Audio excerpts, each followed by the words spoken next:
Good afternoon, Nigeria, and welcome to the Nigeria Decides studio, where we bring you all the developments around the country as Nigerians go out to vote some of the officers or political representatives that are closest to them. The State House of Assembly election and, of course, the governorship elections at the state level. 28 states. It's where we have these elections going on as it is, where more than more than half of those states we have very serious battles with governors wanting to return for a second time and others wanting to make serious claims to their position. It's a battleground across every geopolitical zone of the country, from Abia to Zamfara State, and we are here at the Trust Television Nigeria Decides studio to bring you all of the developments, all of the actions, positive actions if you like, and all of the events across the country that will shape this process and eventually leading to the announcements of the results, hopefully in the quickest possible time, so that we don't experience what we had with the presidential elections, where people remained kept vigil for several days. I am Sunday Michael Ogu, and I have with me in the studio a beautiful Denzel. Yes, he's definitely not alone. I'm Dashen Husseina Usman. Thank you so much for joining us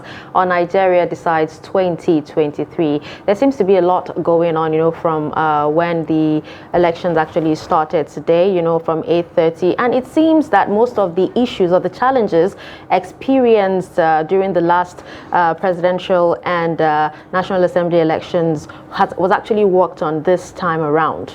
Yes, absolutely. I drove past some places before coming to the studio, and I can confirm that the polling unit officers were quite on time. I noticed that voting sensitive materials were started on time quite as well. on time. So clearly they learned from whatever it was, because surprisingly, at the presidential polls, even though Abuja was closer to the IDEC office, places in Abuja that you practically could jog to in 30-40 minutes, saw materials coming in late, and you can begin to imagine what the hinterlands would have suffered if we could have similar situations. But one of the challenge, right now is the fact that there's a serious voter apathy. A lot of people have refused to come out to vote. I actually saw a report in Edo State, one of the polling units in Edo State, and one of the polling units in Ekiti State. In fact, in Ekiti State, it was just one elderly woman who actually came out to vote, and a lot of them said, the last time they voted, they were not given what they voted for, their mandate and everything. They feel it's going to be a waste of time. So why come out to vote? Interesting developments and interesting reasons there why people are not coming out to vote. I think we made the point here at the studios that voter inducement is a crime. To even come out and admit that that was what shaped your voting the last time. If we were in a country where things work, it's enough for you to get some jail time. Exactly. People should be interested in how this country is governed, and that interest should not be fueled by any pecuniary reasons. At the end of the day, if the market work, we are all coming out from a Naira crisis. When it hits everybody. When it rains on everybody's house. So if you continue to make money, the driving force of the actions, your civic duties or responsibility, when you pick people that are not suited for those roles, and the hardship it will come on everybody. Another challenge that a lot of people were skeptical or actually scared about, and this is the reason why most of them didn't come out to vote, is violence in some of the polling units. And there are actually reports of some ad hoc staff in Imo State, Ugbeli North, I think, yes, 19 of them who were actually abducted in the early hours while they were on their way to 7 of their polling units. They were abducted but later released, and the sensitive materials all gone. Painfully, these are areas that were initially identified as flashpoints. Imo State is one area that so much had been said about prior to this election. You would have expected that the state agents, the security agencies would have done even better to ensure that there are security, because parents were worried, if you recall, in the moment leading to this election about their wards, who will be serving this purpose in these areas. They were worried for their security, and rightly so. If you recall the incidences that have taken place in that part of the state. So, but we are happy that they were released without injuries. They we can always they actually rescued, not even released. Well, whichever one happened, we are happy. We can always replace sensitive materials, but we can replace life. Yeah, definitely. All right, so right about now in the studio, we actually have our first guest at this hour, and he is Sodiq Omolaoye. He is actually a journalist and a public communicator, joining us to analyze, today's poll in the studio. Good morning, and thank you for joining. Good afternoon, and thank you for joining us. Good afternoon. Thank you for having me. Yeah, if you have stayed in the studio for too long, you'll be excused to think time is stagnant. Omolaoye is also public affairs commentator, as she has said, and one who has observed the election in so many places across this country for so many years. So Sadiq is wearing multiple caps. One of the benefits that this profession gives to you are both a reporter, an observer, and a participant, if you like it, in some process. Yeah. You had the opportunity to have covered the presidential election or observed the presidential elections. Yeah. It's still early days, but the boat has set sail for the governorship elections. From the reports you have got across the country, how would you describe how well we have fared so far? Okay, I think there's a marked difference between what happened in the presidential election and what we are seeing today. Most especially in terms of deployment of election materials and stuff. If you could recall, at the presidential election, most polling units, voting didn't start till around maybe 10 a.m., 11 a.m. But what we have today, in fact, there are some places where the polling officials wanted to even start before 8:30. And what could actually cause that? If you look at the presidential election, you see most of the staffs, that is the ad hoc staffs, complaining that the vehicles that should take them to polling units didn't arrive on time. That is the major challenge during the presidential election. But it seems INEC went back, recently when the commission chairman, that is Mahmoud, had a meeting with resident electoral commissioners, he told them that, or he told Nigerians that they have learned some lessons. And I think that is part of the lessons he's talking about. Aside the major issue then, which was the uploading of results at INEC portal, one major issue is the deployment of materials, and I think this time around they got their game right, and they were able to allow transporters to transport materials and officials. And don't forget again, some of these things is not the fault of the commission. Perhaps it comes from the transporters themselves. If you know, they used to have memorandum of understanding most times before the election, and sometimes I don't know. There are issues of sabotage that many of the drivers or payments of allowances. If you recall, that was the main reason that Yakubu went to the CBN governor to ask that, okay, there is no cash. We need cash to pay some essential service workers. And perhaps then many of them were not paid, so they refused to come out. But between the presidential election and this time around, the issue of cash scarcity has reduced. Maybe because of the introduction of the 200 naira and recently the introduction of even the 500 and 1000 naira. So a lot of issues and a lot of things has happened. And I think that is why we are seeing some differences between what happened in the presidential and what happened now. All right, well, let's actually talk about, low voter turnout, voter apathy, as you actually heard us discuss. Some polling units in Edo, in some states, especially Edo, Ekiti, and our reporter in Suleja, Madala to be precise, actually reported that there's actually low voter turnout in polling units 001 and 003 in Madala and Suleja local government area. What do you think are some of the reasons for this? I think the reasons is not general. It's peculiar to each state. I will add you mentioning Edo and Ekiti, for instance. In Edo and Ekiti, don't forget, governorship election is not going on there. What we have is state assembly elections. And the interest people pick in governorship most times is different from what they have in there. Some people don't even know who is representing them in the state house. So then most times they don't pick interest in these elections. So they'll just decide to stay back. And I have also heard of low voter apathy in states like Rivers.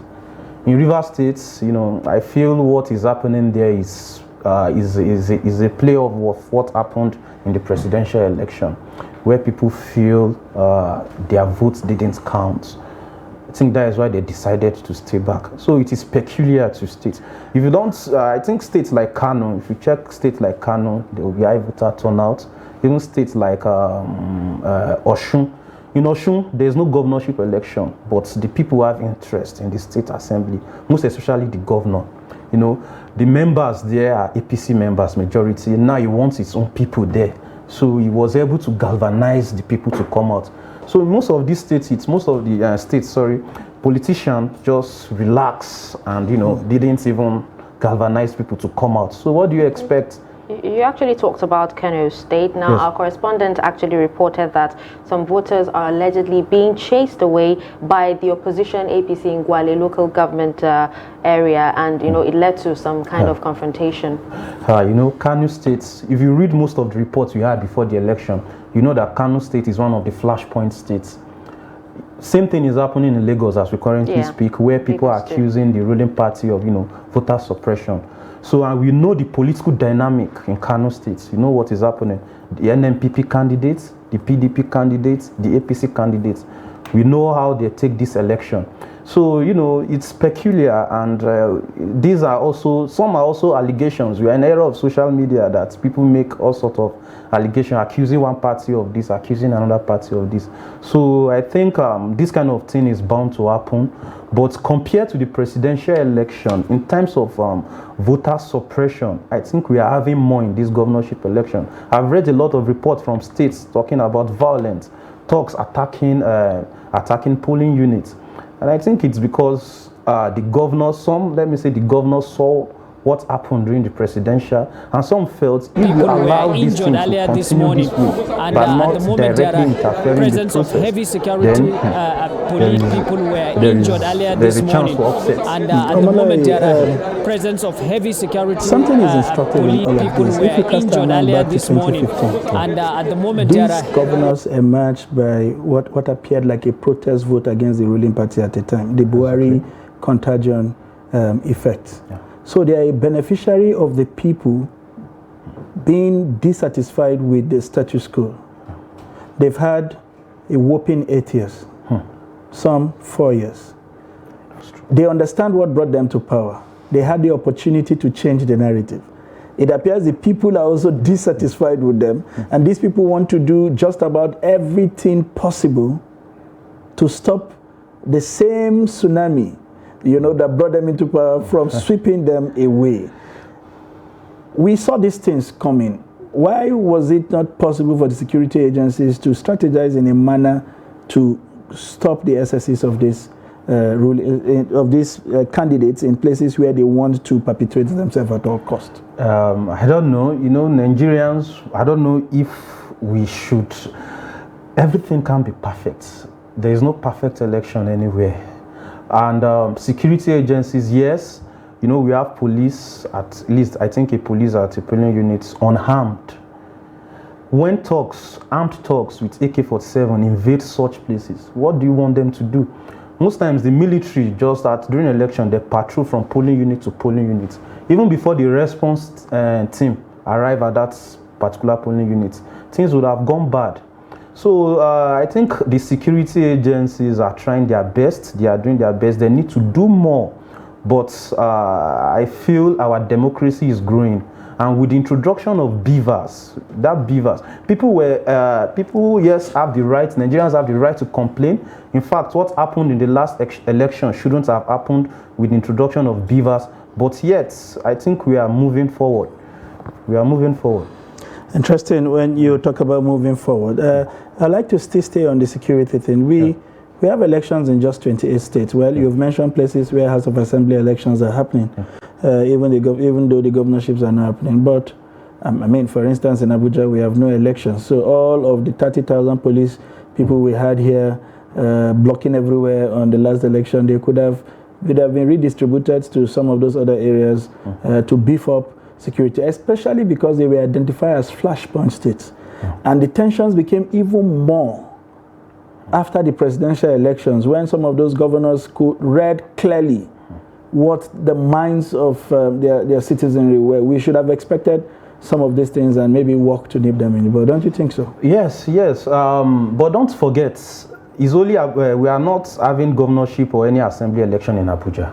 But don't forget, this election is in fact, is the largest election Nigeria is having, with election into 993, I think, elective posts is the state assembly, and 28 governorship election is quite huge.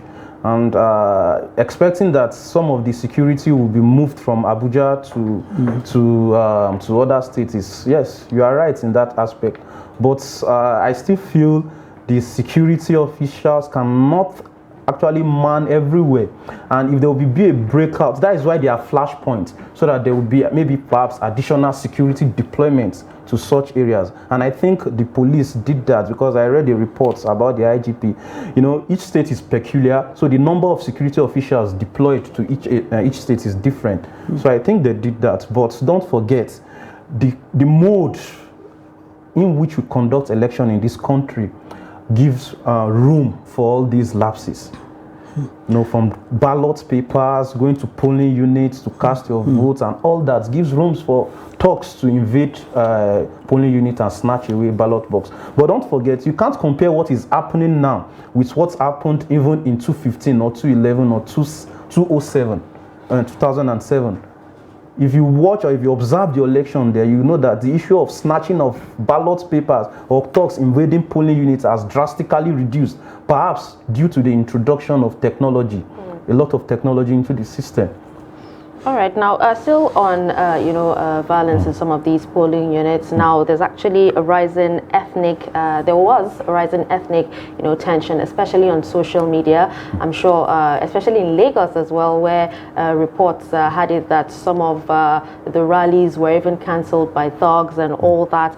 And social media was actually overrun by so much hate speech, especially between the Yorubas and the Igbos. That's in the build-up to the election. Now, how do you think this is actually affecting the elections even in Lagos State, especially in Lagos State right now? Yes, Lagos is a peculiar state, and what is happening in Lagos, I think, is just a matter, it's politics. Politicians will always bring ethnicity and religion into everything. The Labour Party candidates and the APC candidates, before the presidential election, the dynamics was different. It was between the APC and the PDP. Yes. If not the APC and the APC. Yeah. Okay, some people actually say that. Some people say that APC and APC, but it was between the APC. But what happened in the presidential election with the votes that came for the Labour Party presidential candidates, So the other camp saw that, okay, if you allow this to go on, another upset might happen today. So, some people will say politics is war, and in war everything is possible and everything goes. But it's quite unfortunate that people are bringing tribal sentiments into politics. When you have people contesting, what you should look at is the competence, what they are bringing to table, not the tribe, not the religion. So it's quite unfortunate, and I think going forward, our politicians should know how to, in fact, not our politicians, the people themselves. Because if the politicians say, do this, do that, when you don't do it, there's nothing they can do about it. But they need to play up the tribal sentiments, to garner votes for themselves. And it's quite unfortunate. It is indeed unfortunate. But what would you say, was the media culpable in driving that narrative? And I say this because we were not sending out the right kind of message. It was a contest between the son of two sons of Yoruba extraction. But we started colorizing these people by tracing back their genealogy to who gave birth to who or who they are married to. But unfortunately, this is a state that has been ruled by governors who had been married to people from other states in the past. Exactly. So were we culpable as a media, or was it just a social media thing? I think the traditional media, I don't blame the traditional media. What you should look at here is the social media. What is happening there is a very serious matter that, if not addressed, can cause mayhem in the country. You look, most times when these stories of this story of this man is not a Lagosian, this man is like, I try to read the comments under such posts, and what you read there is quite disheartening. You see this one and say, this man is from here, he can't rule us. This man is from here, he can't rule us. This one is married to somebody from a different So why would people be bringing such things? Tomorrow it can be your own turn. In fact, there are people in Lagos, some of these people playing this kind of issue up. Their own son is not married to someone from their own place, to another place. So when time comes for that person to become maybe the governor of that state, and they play up such sentiments, it won't be really good for that person. So we should just try to play down this ethnic something and bring up. Now still on violence, we know that insecurity actually poses a great threat, especially during the elections. I'm not even going to go into what happened during the presidential elections in some states, especially in Goza and Maiduguri, where terrorists actually did their thing. Now we've actually had cases, and the CDD actually talked about 109 persons killed in election violence in 3 months. But aside that, we've had cases of attacks and bombs being thrown into candidates' homes, a lot of kidnaps happening, and the YPP deputy governorship candidate, as far as we know right now, and 3 others were kidnapped in Rivers State, or that's Cross River State, I beg your pardon, and this happened before the election. So can you just share your thoughts on this? Is it a do-or-die affair? No, politics should never do a do-or-die affair. When INEC chairman also was speaking the other day, he said politicians shouldn't see this governorship election as a war. It's not a war. In every contest, there's a winner, there's a loser. Just that in the kind of democracy we practice, it is winner takes all. And I think it's one of the major reasons that people just find a way to do whatever they need to do in winning election. When the winner, if someone wins you by 1 vote today, that person takes all the goodies of the office, and you are just left, garnishing your teeth and trying to pick back perhaps the loan you took from banks. So politics should not be do or die affair. In the case of what happened in the northeast, Maiduguri, I think, is it Gwaza? Gwaza. Yes, Gwaza. Maiduguri security situation also is peculiar to their own. In fact, we should commend the security agencies and INEC officials that were deployed there. But despite the security situation in Maiduguri, compared to other states, electorates came out in Maiduguri to to cast their votes. In states like this, there are IDP camps somewhere where INEC have looked for a way to ensure that they are not disenfranchised to get. So places they know that's okay. The security situation, we have what they call the interagency consultative, that is the security arrangement, where the INEC chairman and the NSA is the co-chairman. They have mapped out those areas, and they know the areas that when you deploy your officials there, it won't be funny. Those kind of places, a lot of places were brought together so that polling booths, so that people will just come there and cast their votes. Well secured place. So the security issues, they were able to take care of all these aspects. So Maiduguri and Yobe and perhaps Adamawa, the security situation there is peculiar to their own. What we have in other states are talks coming out to disrupt the process. That is just it. Talks coming out to snatch the beavers. Exactly. Well. I think another thing again is during the presidential election, we have cases of where I think which states the state was mentioned where talks came out, picked up beavers, like the beavers machines, and I think they saw that taking out the beavers from there doesn't mean anything, because when you take a beavers, INEC has a way of disabling that particular beavers from their backend server. So it's just a method perhaps to disenfranchise people in that polling unit or in that polling booth. So generally, if not for talks disrupting the process and everything, I think we would have one of the best elections in the history of the country. We had a guest yesterday on TV who described what you just said in Hausa. He said, Rushiko. I don't really understand Hausa. Well, let's destroy so that everybody knows. And that is also becoming part of our political system. Politicians know they can't write results again.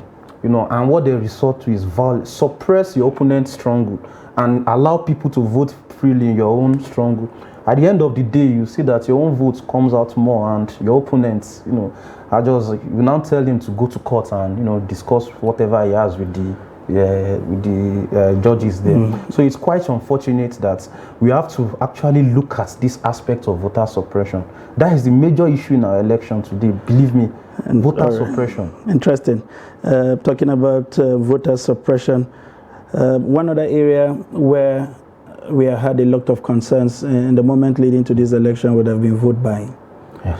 We didn't see so much of that, at least not on camera at the presidential. Well, maybe items has changed hands days before the actual day. But what used to be a culture was somebody standing some 50, 60 meters away from there. So you first do a detour as if you are going to the mosque or church, and then you go and do your ablution and then come to that place to pray. We didn't see much of that. Well, at the presidential election, the argument was that the cash were not there. But we know that the economy has been reflated a bit, somewhat. The banks were dispensing, people were getting cash from also, especially with the returns of the old note. From the preliminary observations we have done since the commencement of voting today, does it look like cash is playing some kind of part in this? Yes. I think it's just like what we had during the presidential election. The issue of votes buying, even in this governorship election, has reduced drastically. And when you talk about cash also coming back to the economy and some people having more cash in there, and maybe the old note, don't forget that even after the announcements that by the CBN that Nigerians banks can now dispense the old notes, some people still don't collect it. That's true. They still don't believe that this note is back into the system, so they don't collect it. So any politician, even now, any politician that still goes to polling units to buy vote with old notes, you might not buy, you might not get more maybe than you succeed 3, with 4, new 5 notes. buyers. Exactly. People are asking, don't you have new notes? You have to. Don't you have new notes? And you know the issue of also transferring money to people's accounts. We are. It will be difficult. Actually reports on that. You know, and I don't remember which particular state, but you know, apparently since there was no cash, they collected their account numbers, saying after they vote they'll send them money, and there were videos that actually went viral of the electorate protesting, and saying that they will not vote for that particular party, you know, if they don't send them their money. Yes. You know, I think that party will be telling them that there is no network. So you know, a lot of people, these people you are telling them you send money to their account, don't forget that some didn't even have accounts before. These account things, many of them still don't believe in it. So they will still ask you that if you can't get us cash, just allow me to go and vote whoever I vote for and go back to my house. So the issue of vote buy, and again, you know, unlike before, we saw what our anti-graft agencies are also doing now. The EFCC deploying personnel, the ICPC deploying personnel. Yes, they can be everywhere, but the fact that people are aware that EFCC might come at any time to get you, you know, even with the new notes, if someone has 100,000 now, 100,000 new notes, he won't be able to display it to the public, because if I see you with 100,000 naira now, I'll be asking you, sir, where did you get it from? So if someone can have, let's say, 1 million cash new notes, that person might be arrested. I think I saw a report even during the presidential election in Benue, yes, that the governor was complaining that one of his aides was arrested with how much? Is it 300,000 new cash or 500,000 new cash? That why would they do that? But you know, they wondered, how do you get this cash? So people are afraid to even work with such amount of money to go and buy votes, and I think it has really helped us. Contrary to what you actually said, there was a report that I actually saw today, and an EFCC operative was speaking, and he said that they have operatives everywhere. Some of them might not wear uniforms, but they're everywhere. Everywhere. They can't tell me they're everywhere. You know, EFCC, I think they deployed about, I saw there is 150 personnel or so. So it's not enough to. It's not enough. Are you sure there are no people who engage as covert operators? Exactly, and they move around, and they also have witnesses on ground. I think that is what they do first, because if they come with their uniform to polling units, people will have dispersed. But I think they will have someone there first to monitor their area, and you just give them a call, and before you know, they'll come and pick you up. You are right in that aspect. But officially, what they told us was deploying is about 150 people or so, and most of them arrived yesterday, and I think they were able to also assist in curbing vote buying. I'm just thinking through the entire process, and I remember saying to Usaina shortly before this show commences that even with all of the measures that we are introducing, technology, all of that, that this election still looks very expensive. Is it not possible that we have just one day where we can have all of the elections, and so that people can get back their life? Because everybody has just been on the waiting, for this whole process to go past this whole process and get their life back. Is it possible to have a process that will allow us go to the polls just once and get done with everything? I think I also subscribe to that idea, because till now I still don't know why we are holding staggered election, one today, then the next 2 weeks we'll have to hold another, when we can even have 5 ballot boxes lined up, presidential, governorship, National Assembly, Senate, Rep, State Assembly, 5, and everybody will vote whoever is you intend to vote for, and the returning officer for that particular state perhaps will announce the governorship election there. Then we take the results for the presidential election to the National Coalition Center. And we don't have to pay 2 allowances. We don't have to pay 2 allowances to the ad hoc officials. In fact, I saw some of these ad hoc officials today in Kano, in one of the candidates' ward, that is APC candidates, saying they are not going out to conduct any election because they were not paid for the last one. I saw a video on that. And probably we will also not have schools shutting down for 3 weeks. 3 weeks, in fact, 3 whopping weeks. Shutting our economy down for almost a month. Since the presidential election, there are some people that are yet to resume, because we'll say after the governorship election, there are some things, I think it's just the way we perhaps think in this country. We are too conventional. I think we are rigid to change. When such change comes, sometimes people try to resist it. Look at the issue of even beavers. We saw what happened before INEC could go through with it to deploy it for election. There were politicians who were saying that there is no network, there is no this, there is no that, we can't do this, we can't do that. I don't know why we are so rigid to change. Somebody jokingly said to me that the politicians who protested that there were no network in their villages were sharing handsets for their people. So I was wondering on what network were they going to host the handset. Well, we're still talking about the beavers. Do you think the beavers are actually the answer to Nigeria's election malpractice? Should it be relied on? The beavers is a technology, and like every technology, is also susceptible to manipulations. Yes, and there is a professor. Many times I buy his idea. He said too much deployment of technology, in fact, to the electoral system, is not good. The beavers is a good technology, quite all right, and as it was able to at least change a lot of things during these elections. We see the states that produce high numbers of votes before. We see what is coming out now. We see that without accreditation, there is no issue of incident form. Nobody can just come from anywhere and say, okay, this technology didn't accredit me, I'll write my name down and just vote. So the beavers is a very good technology, but INEC still has to look into that particular technology, because Nigerians are asking questions. They're asking questions. What happened during the presidential election? I'm trying to understand your explanations within the context of what is too much technology, what is too little in our own case, because the complaints from the last election was not because the beavers was over deployed, it was because one of the major pre-election promise was not kept. And people kept wondering, why was it possible for the beavers to transmit the Senate and House of Rep results, but the beavers was unwilling, if let me use that qualifying adjective, if it was a human being, to transmit the presidential results. These are the fundamental questions that some of these politicians are asking. The process, did we deploy enough, or is there something we could deploy more efficient as far as the beavers is concerned? Okay, see, to be plain with you, what happened on the 25th of February was surprising to many of us.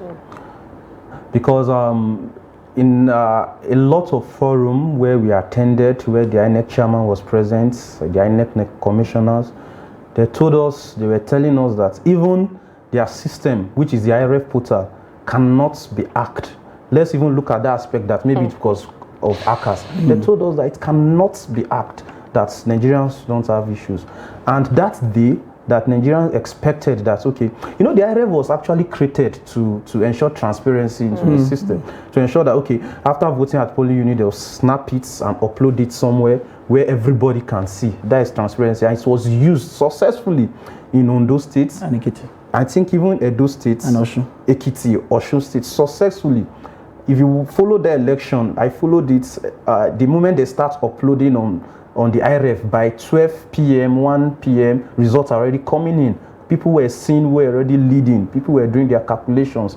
And that day, people couldn't see their presidential elections results. So Nigerians have to ask questions. INEC came out and responded that, okay, it was due to the technical glitches. So sometimes you begin to ask, what is that technical glitch? There is a need to provide explanation to what you mean by anything can be technical glitches. So what do you mean by technical glitches? That's why they decided to reconfigure the beavers. But do you think that... I don't think, no, that is not why INEC reconfigure it. Every election, viewers are reconfigured. Okay. To keep the other election server at the back end. It's just like your phone. Maybe after working on some documents, you can copy it to your email to refresh it. It's just like refreshing the beavers. You understand? So, the IRF portal, there were a lot of issues, and Nigerians have asked questions, international communities have asked questions. So I know one day we all will know, and INEC will still come out to tell us what actually happened that day. But they have assured us that the technical glitches and whatever happened during the presidential election will be taken care of, and during this governorship election, we are going to, have our results uploaded on the IRF portal. So I believe it works out for us that way. Okay, so prior to this weekend as the governorship elections, there were rumors flying around, and INEC had to put out a letter, saying, because the rumor was all about the INEC employing a partisan IT head. Okay. Yes, so they had to put out a disclaimer saying there was no such thing that actually happened, and their IT head is not partisan. But Nigerians don't seem to believe, because of course, they don't seem to believe the INEC. See, in election processes, I believe what we just need is trust and credibility. You see, when people don't trust the system, it's a very big problem. And it still boils down what happened on the 25th of February. People are saying that INEC came out to tell us our results will be uploaded, and it wasn't uploaded. So why would we believe whatever they say now? So I think that is the issue. But in terms of the ICT head, I know we have covered the commission for some times. I know the man they are talking about, the former ICT head, I think he was transferred to Enugu. Then another person was brought to the commission. So the commission has also come out to disclaim such. But such rumor will continue to fester when there is no trust in the system. That is just it. So INEC must ensure that they use this governorship election, as people used to say, to redeem their image. Because if, I don't know what is the time, if by 2, 3, 4 p.m. people are not seeing results yet on the IRF portal, there will be problem. People will continue asking questions that what is happening. Or if they start seeing results from some states and some states' results are not there. I know that using the beavers to transmit results in some polling unit, there are no networks. Yes, agreed. There are no network in some areas. But there are areas, a lot of areas. How did it work in Ondo? How did it work in Edo? How did it work in Ekiti, in Osun? Is it we have elections in those, network in those 4 states? So INEC must ensure that this time around, there is no room for failure. You talked about trust. Yes. Which is it's a small word, but very with unimaginable size, or if you like, depth. They missed it with the presidential election. Do you think the explanations they provided is sufficient for people to trust INEC again within a short period of time? Or do you think that the conduct of this governorship election is sufficient to gain people's trust? Because the question would always be there. Why didn't you do it when it matters to us? I think we except the maybe pronouncement from the court. The case is in court now. Except the pronouncement, I think we are done with the presidential election. And when you are done with something, you look for ways to to correct the mistakes you made at last time. I know the question will continue to fester. People will continue to ask, especially because it happened during a very important election, the presidential election. Perhaps if it had happened during the governorship, people might say, okay, let's look at what happened during the presidential, which is more important to people. I don't know why. Let's see what will happen during that time. So going forward, as I said earlier, INEC must ensure that it gets it right. And from what I'm seeing, the early deployment of materials and election officials, the way the election is, aside some pockets of violence in certain areas and voter suppression, the election is going well. And I just hope by the end of the day, and which is more important, that is the collation of results, we'll be able to see transparency in that process. So what happens if there's no such transparency? You knew what happened during the presidential election. Everywhere was on fire. The social media, everywhere, people were asking questions. So if it doesn't happen, that means people who are doubting the credibility and the independence of the commission may think, okay, what they are actually thinking is right. But is it that when the commission actually come out to communicate and explain to the people, on whatever it is that is going on?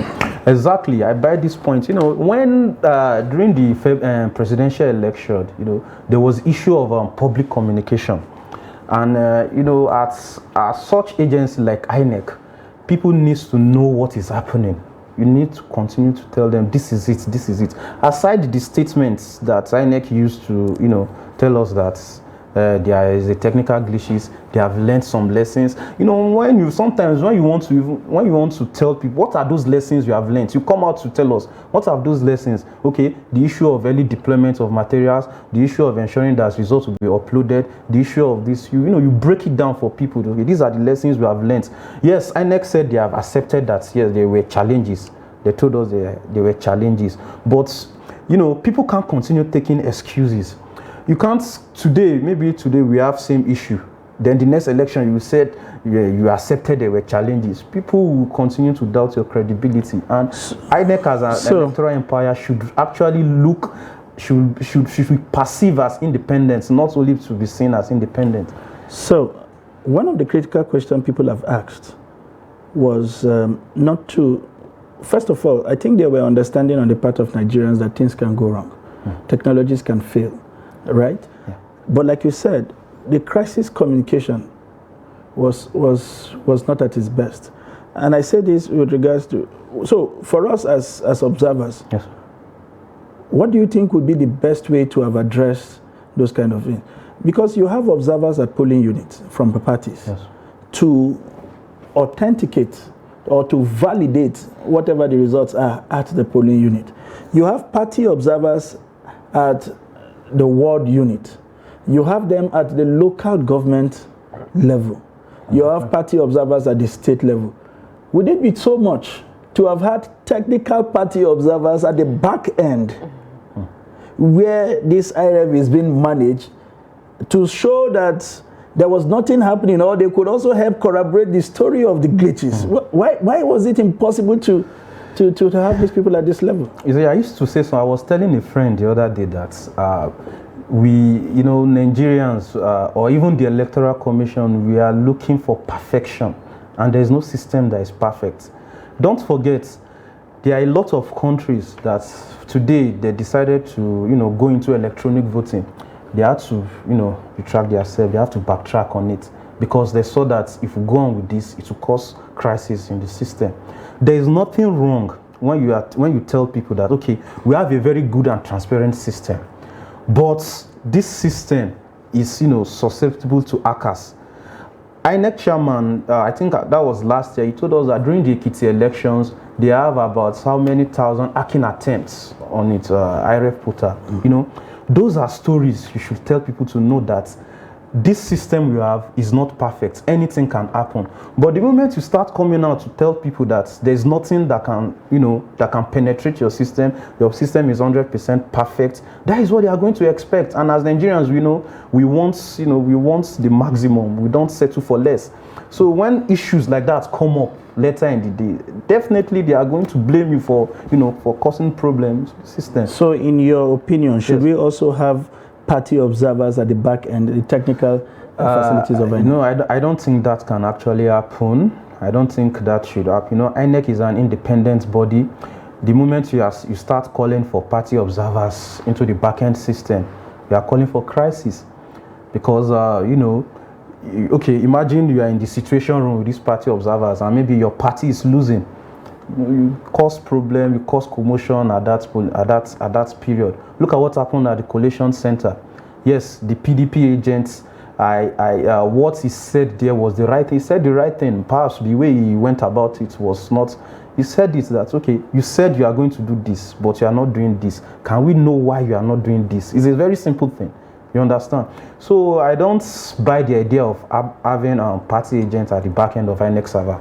Talking about the deployment of technology, some keen observers have also questioned the manner in which we deploy technology, because at the end of the day, technology is a garbage in, garbage out.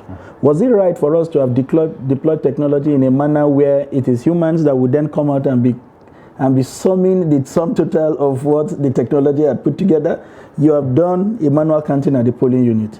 People have ascertained or validated whatever you have counted. You have captured it in the area. Why do you then need collation officer to be summing up what the beavers are summed? Why didn't we design the technology such that whatever is captured at the polling unit authenticated by the beavers, because we understand that each of the polling paper has a barcode, or without which the beavers would not recognize that paper. Once you have done that due diligence, at that level where everybody or a good number of the people who voted had validated.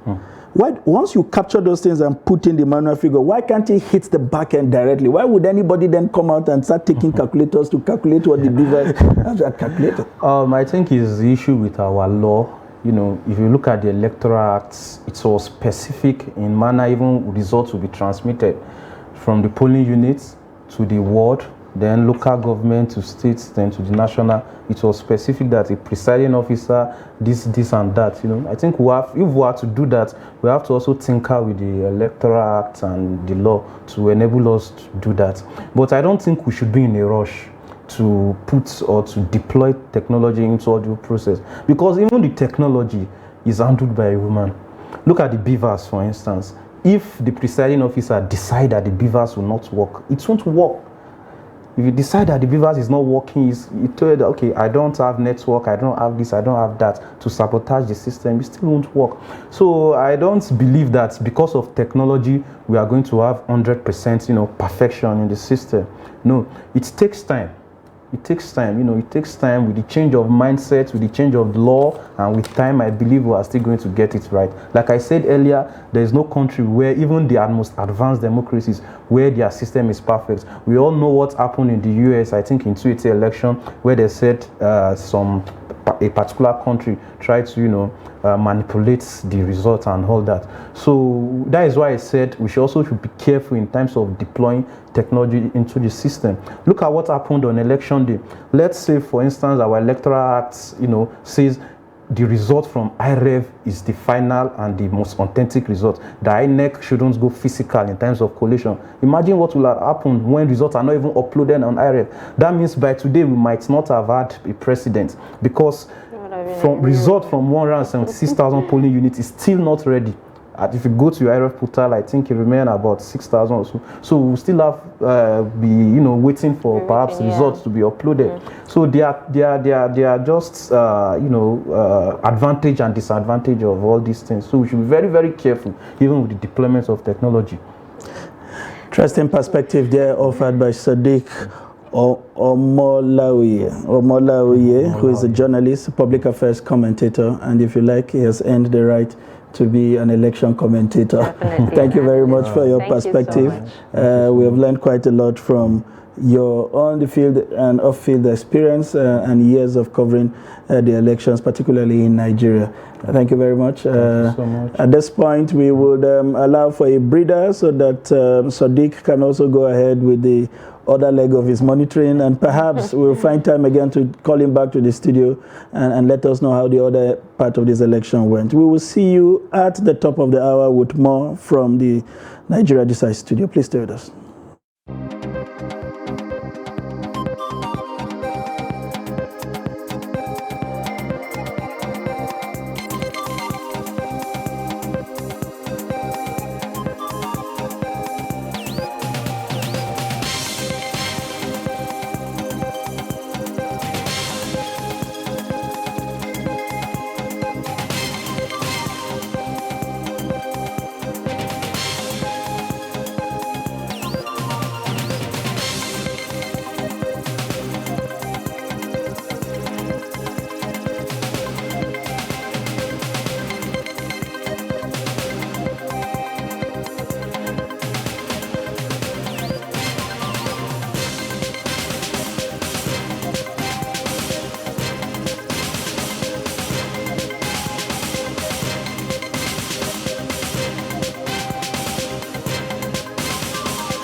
What's happened?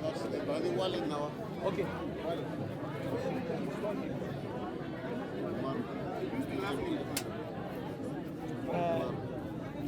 If you want any problem? Oh.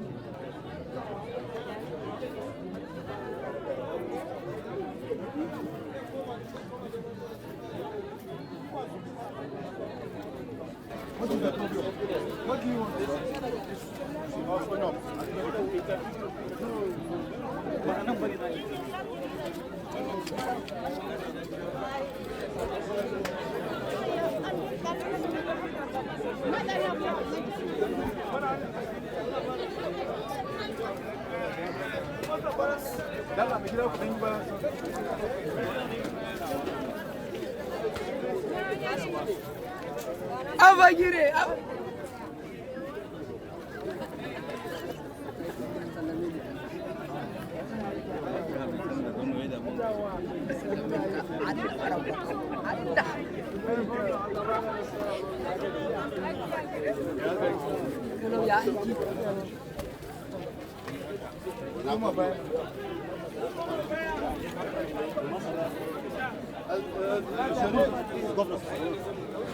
Yes, I want.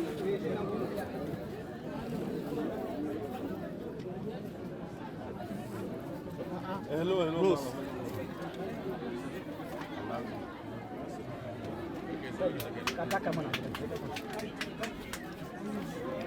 Allah taimake mu a cikin sunan ubai. Allah ba mu sa'a.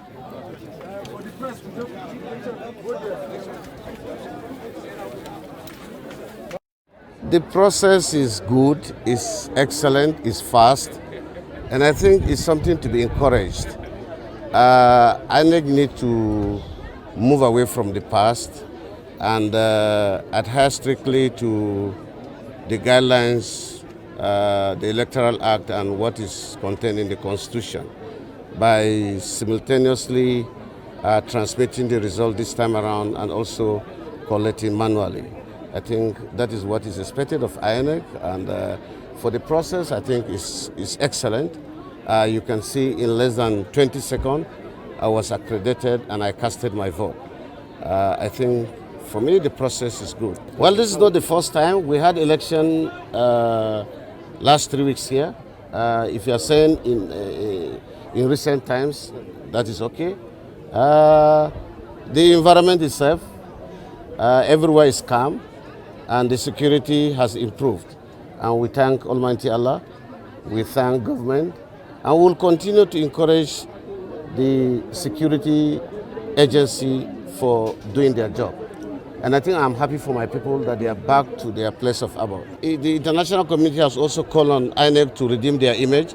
We are also calling on INEC as stakeholders for them to redeem their image by doing what is expected of them, what is in the guideline, what is in the Electoral Act, and what is in the Constitution.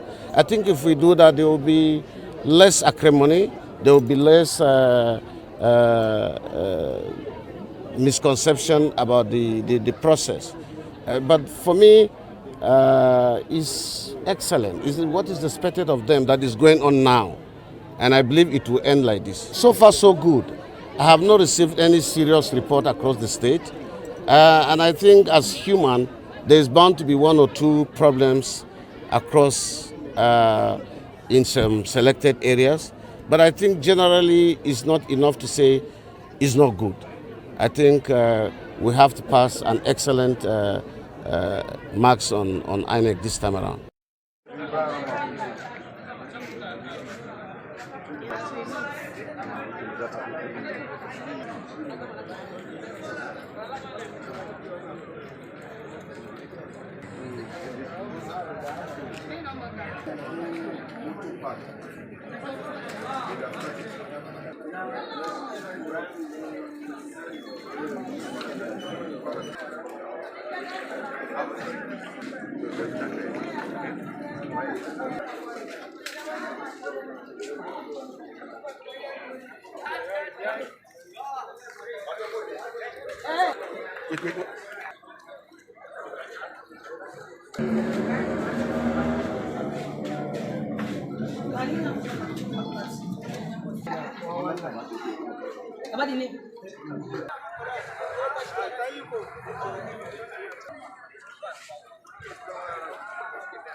It's very good because compared to what has happened during the presidential election, there is an improvement because you can see early distribution of INEC material has been witnessed, and then we have seen reasonable turnout, and then I couldn't spend more than 2 minutes at the accreditation.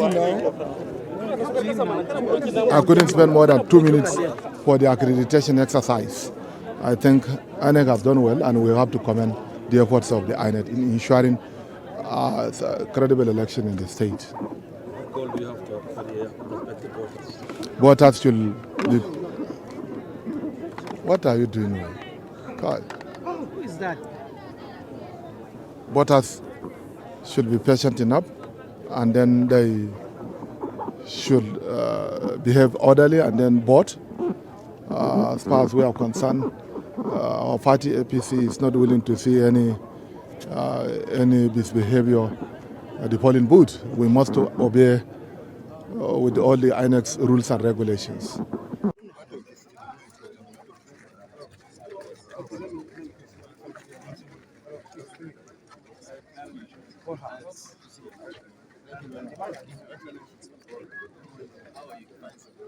Thank you.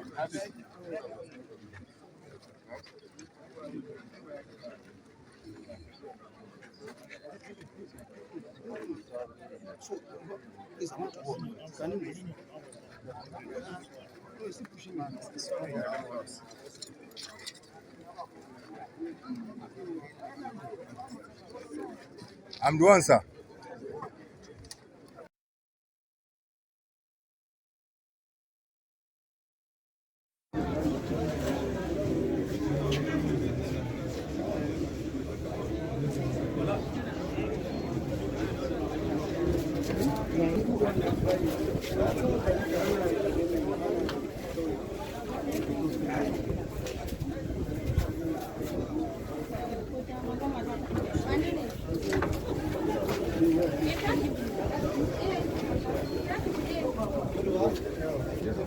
da za ka shigo mun gaisa da ka fita kai yawon ina sakatare ali na ta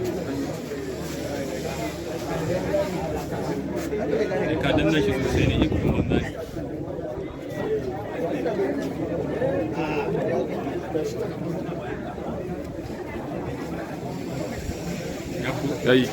ne yayi no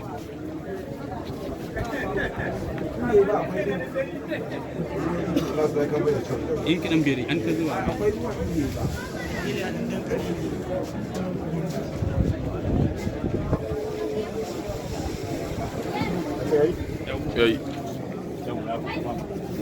As we can see, there's voter apathy. I mean, the people have not come out enough or sufficiently.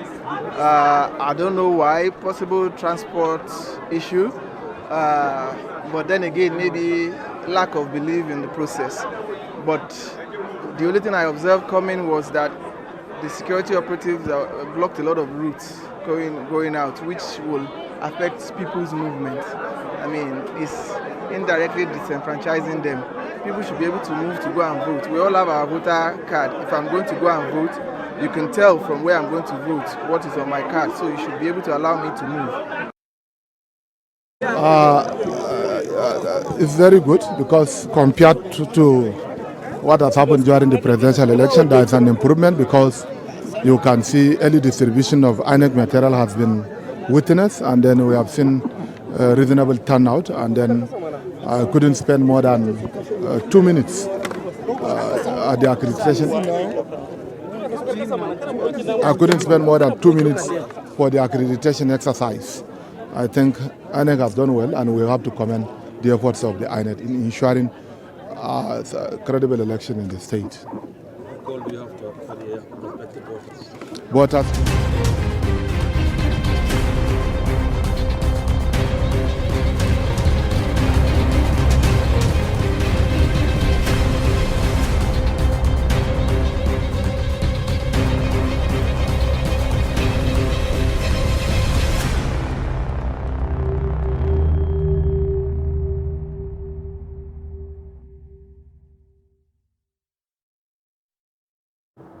Welcome back. If you're just joining us, it's the Nigeria Decides studio for the 2023 Governorship and State House of Assembly elections. We would now be going across the state to take reports from our reporters who are on ground to give us a heads up on how the elections are coming up. But before then, we now have in the studio regular analyst, a security expert and a public affairs commentator, Mr. Stephen Okori. It's a pleasure to have you join us this afternoon. Yeah, glad to be here again. Interesting. In Abuja, we don't have governors. No. And so we probably are just observers of what happens across the country. Exactly. That's which is relieving in a way. All right.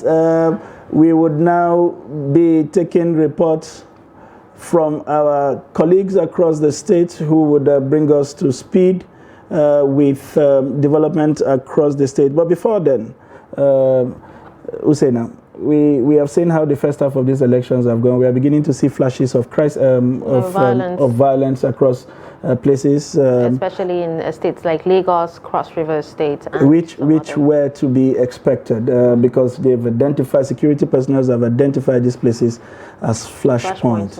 Are we doing well, as it appears, to have taking that report seriously, in terms of taking that report seriously to re-strategize on how to curtail, especially because they are happening in places we knew they would happen? Exactly. You know, during the last elections, that's the presidential elections, we already knew that, you know, something like this was going to happen. So the security agencies, you know, according to reports that I've actually heard, have re-strategized, and they've actually, you know, done whatever they deemed fit or possible to actually do to be able to, you know, curtail all these violence. But so far, I don't even know. I don't understand. There are also reports of, you know, some security personnel, because they are unarmed, not being able to interfere in some of these, you know, issues, some of these violence that erupt. Interesting. We would now be taking reports from states. I understand that Charles Ayo from Cross River State is ready for us. Good afternoon, Charles.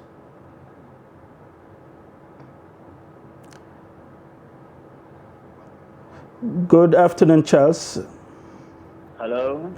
Good afternoon, Charles. Can you hear me? Hello. Clearly, we have some hitches there. Hello. We will try. Charles, can you hear me? Good afternoon. I cannot hear you. All right. We will come back to you, hopefully, and we would see how this goes. We also have joining us in the studio another public affairs analyst, Samaila Musa. It's a pleasure to have you join us. Thank you for having me. Thank you very much. We are all not part of the election today. How does it feel observing the election from a distance today? Yeah, it gives you ample opportunities to actually be able to, you know, see what's happening in other places. Because if we're already maybe in one of the states, you're more concentrated on what's happening in your own domain than even what's happening in other places, except you're not an active player in the elections today. Otherwise, but we in Abuja, we're free. You can turn your channel from one place to the other and without getting worried about, you know. Interesting development there. But how would you evaluate what has played out so far today? Yeah, well, one of the things that actually came to bear first and foremost is we thought the cashless policy was designed, or I mean, that's the belief, to actually curb vote buying. But you see, politicians are very slicky guys, and I always say it, that they have their ways. You're rather wasting your time if you're actually concentrating on, say, oh, I don't want them to buy votes. All across the Niger, what's been happening right now is that people are now giving out wrappers, spaghetti, you know, and other food items in place of money. Of course, people definitely go to buy one of those two things, basic necessities of life, with the money they are collecting. So in the absence of cash, you're giving a woman a wrapper, you're giving her food items, problem solved. So vote buying in another way, you know. I think what just happened is that the masses actually were meant to pay for the sins of people that really don't bother about what you're doing, because we've seen people sleeping on the queues, trying to get cash and all of that, and the politicians that you really want to curb the vote buying are just having their swell time and saying, keep wasting your time. Interesting. We have another means of doing what perspective. We would explore all of these dimensions in the studio within the hour. I understand that Ayo Charles is back online. Good afternoon, Charles. Oh my, the network doesn't seem to be cooperating at all. If only the network will understand that we are not trying to transfer money. They probably would. All right, you know, we need this network. We need direct feedbacks, you know, so that we are able to take on these issues, and those who are concerned will be able to act. There's still ample time for security agencies to take action. Mr. Stephen. Yes. Are you disappointed that we are unable to nip these things on the board? We've talked about them so much. There are more than enough reports on the ground to suggest that some places would naturally, are prone to violence, and we are seeing them manifest before our very eye. What's your take? You see, it's unfortunate that we've not been able to nip it in the bud. Some of these security issues or challenges that we usually encounter during elections. You know, elections is usually 4 years, and I expect that after these elections, security agencies and INEC should start preparing for the next elections, you know, to see how to close such gaps. Unfortunately for us here, there are states like, for instance, the Southeast. Political gladiators have hired the services of political thugs. I got an information that a hotel in Enugu, about 140 thugs were camped there, you know. And also in somewhere in Imo, about 19 INEC ad hoc staff were also kidnapped, but they were later rescued. But the beavers and the electoral materials they were not recovered. So these are the issues. You don't expect that the outcome will be total with all these distractions we are experiencing or we are seeing. So it goes to show that there's a lot that the security agencies, particularly the police, which happens to be the lead security agency when it has to do with election operations, there's a lot that they need to do. Training is one of the things, but unfortunately, we don't see them undergo trainings, on how to carry out election duties, all these are deficiencies that are there on ground that we expect that they would have improved on. Okay, let's talk about Lagos State. There seems to be, a serious violence actually going on in some polling units. What could have been done to prevent this? Considering that, even prior to the elections, some people actually came out to threaten, and, we're seeing that some of these electorates are being asked to go back if they're not voting for a particular party. Exactly. You see, all these are intimidations that we expect that will definitely happen. And we expect that the security agencies or agents should be on top of it. We're always talking about this, where it's against the law for a law enforcement to go to a polling unit with an arm or an ammunition. So when these things happen, you see the police are just there with ordinary batting. You don't expect them to do beyond what they are expected to do.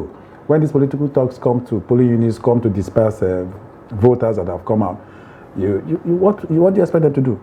When they come with guns, you don't expect the police to do anything because they're just there. So we keep saying that there's a need for us to see how to improve on the laws. When policemen go to polling units with arms, it doesn't mean that they are going to kill Nigerians that have come out to perform their civic responsibility. It's just for them to have it, to be able to protect voters in the event where these non-state actors begin to show up, But when they show up, you don't expect them to do anything with batons against political thugs that have come with guns, And unfortunately for us, our political actors, the gladiators that are there, these thugs, they finance them, When they come out, what they preach to Nigerians is different from what they go to do behind our back, How do they get these arms? How do they get it? They are equipped, they are motivated, they are, giving money to see how to go and get these things, and begin to see how to disrupt elections in their own opponents' strongholds, So these are the issues. So there's something that we need to do about the law, that will empower law enforcement to at least be with some arms and ammunition around the polling units in the event where these actors, non-state actors, begin to come.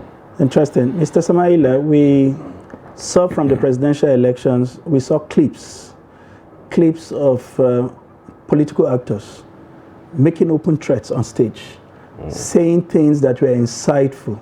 And we saw quite a number of these clips that made the rounds. In some cases, we even saw arrest. Do you think that as a state, that we did sufficiently enough with those people we caught to deter other political actors who are considering deploying the same strategies from doing the same thing? One or two persons were caught, taken to the court, and somehow they were granted bail. Have we done enough to deal with people who have subverted our process to forestall or deter other people from taking through the same thing? Yeah, we've done nothing actually to curb this, because if you notice, the people who were actually vituperating all this nonsense they're not just nobody in the society, So there's that thing about Nigeria as a whole. You must be somebody before your statement can actually carry some weight. And if you're somebody in Nigeria, you're above the law, right? Because who is going to effect the arrest? Are you saying it's Nigerian police? They are always on the payroll of those guys. So I don't know how that is going to happen. But you see, decisively, it has to be something that you're very intentional about as a government, to say, look, it doesn't matter who you are, the law is there. I don't even care if maybe some weeks to election we have mobile courts. Maybe it's not the usual court where you feel, oh, I know that judge or the IPO will take this case to so court, you know, it should be very intentional to say, look, we have a mobile court. You don't even know these judges. They just thrown up. You know, the system just threw them up, and they are manning. They are sitting on some mobile courts that. The moment you make those statements and it's coming out on air or via social media or anything, you're being picked on, and then you're immediately, within 24 hours, the sentence must be done.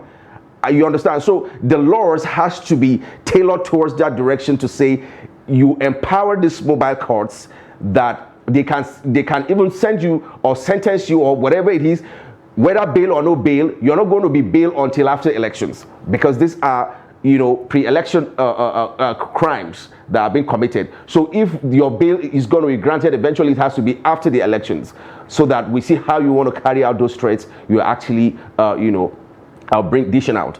So the government needs to be very intentional with some of these things. We saw this happen over and over and over and over again. And you see, maybe the low turnout is also actually as a result of some of the threats.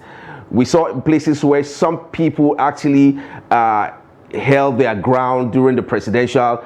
Quite a number of them wouldn't be able to come out today because they felt, well, the two factors actually. Some got disinterested, some, you know, lose confidence in the system, and some are feeling they're going to be violence in this one. I mean, with the outcome of the presidential, so we should be ready for war this time around, because they already perceived us to, I mean, tagged us to be the enemy of the state or something. So quite a number of things. But this same thing is going to happen in 2027. I can tell you for a fact, because this is Nigeria. This story is going to end after this election. Until it happens again in 2027, then we're still talking about that. We've been talking about those things over and over again, and there's definitely no change. I really don't think the leadership is serious about holding credible elections yet. Interesting developments and perspectives there from Mr. Samaila. Mr. Okori, coming back to you, why are we seeing so much desperation at the governorship election, especially shortly after the presidential? And was there anything the state could have done to douse the tension? Because we saw very destructive strategies deployed. We saw ethnic profiling. We saw religious profiling. We saw people's family trees unearthed, and, you know, people were rebaptized. And we saw people giving names as if to suggest that they had become devils because they were given birth to by parents who they did not decide who, I mean, the parents should be, or they had gotten married to people from societies other than where they currently stay. Yeah.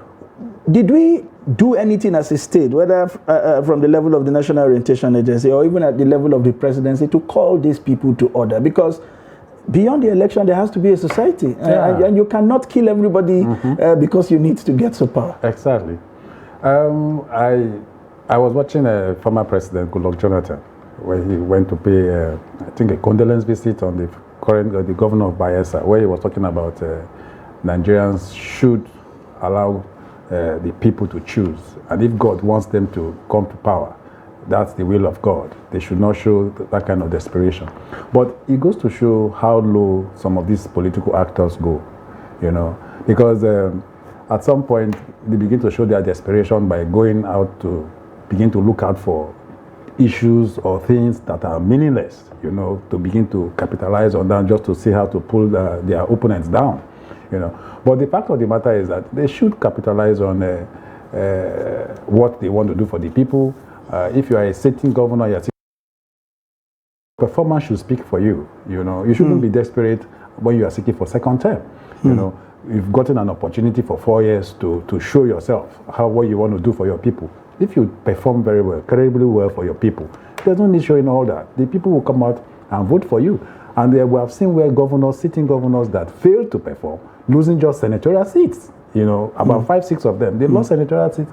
All because we understand only 1 out of 10 of them. Just imagine. So it goes to show that they did not perform. Because if you perform, the electorate should come and vote for you as will I call it a sent forth package from the state to come to the national. From a smaller unit, in fact. Exactly. Yeah. But it goes to show that they failed to perform, and the thing has affected them. And because of that, they want to begin to see that they use one or two things to see how to pull their opponents down.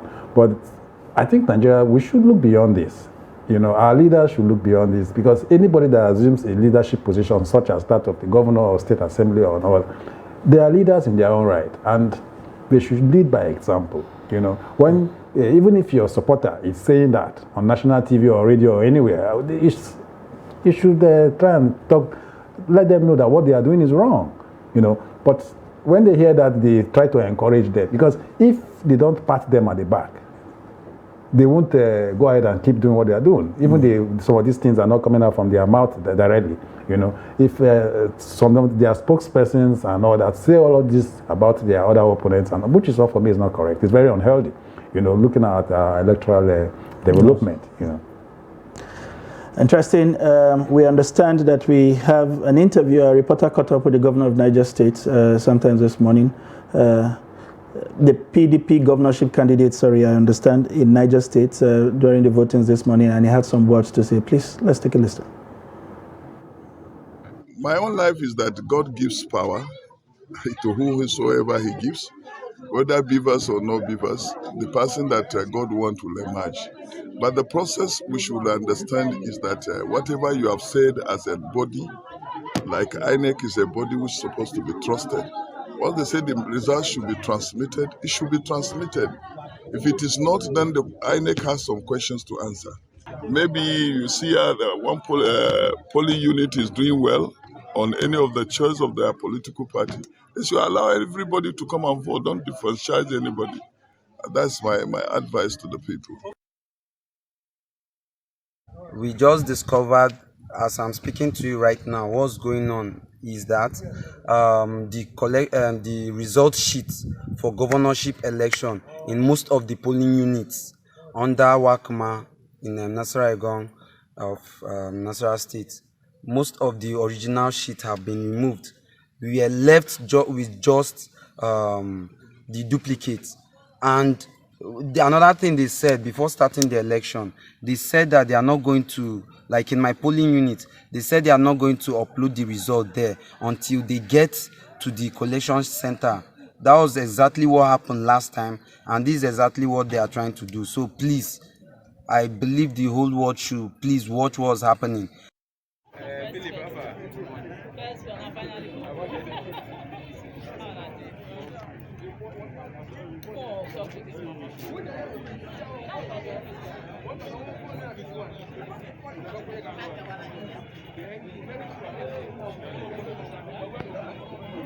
Sorry.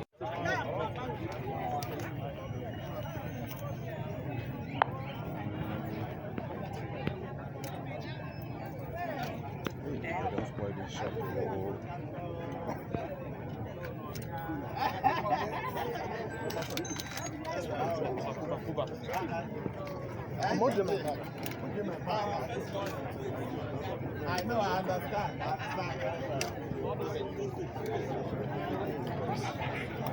Hey, please. Everybody. Off camera, please. See, cameras, all of this. Come this side. Welcome back.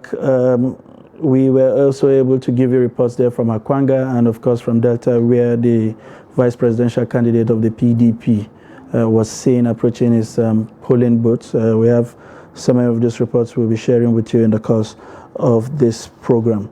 Samaila, you're listening to the PDP candidate in Niger State, and he said something instructive. He said power comes from God. In other words, we need to watch the level of desperation that both candidates and supporters of this candidate seems to be showing in this election. Do you agree with the perspective that he advances? Yeah, well, it depends on the intentions, because you see, we hear this kind of stuff all the time.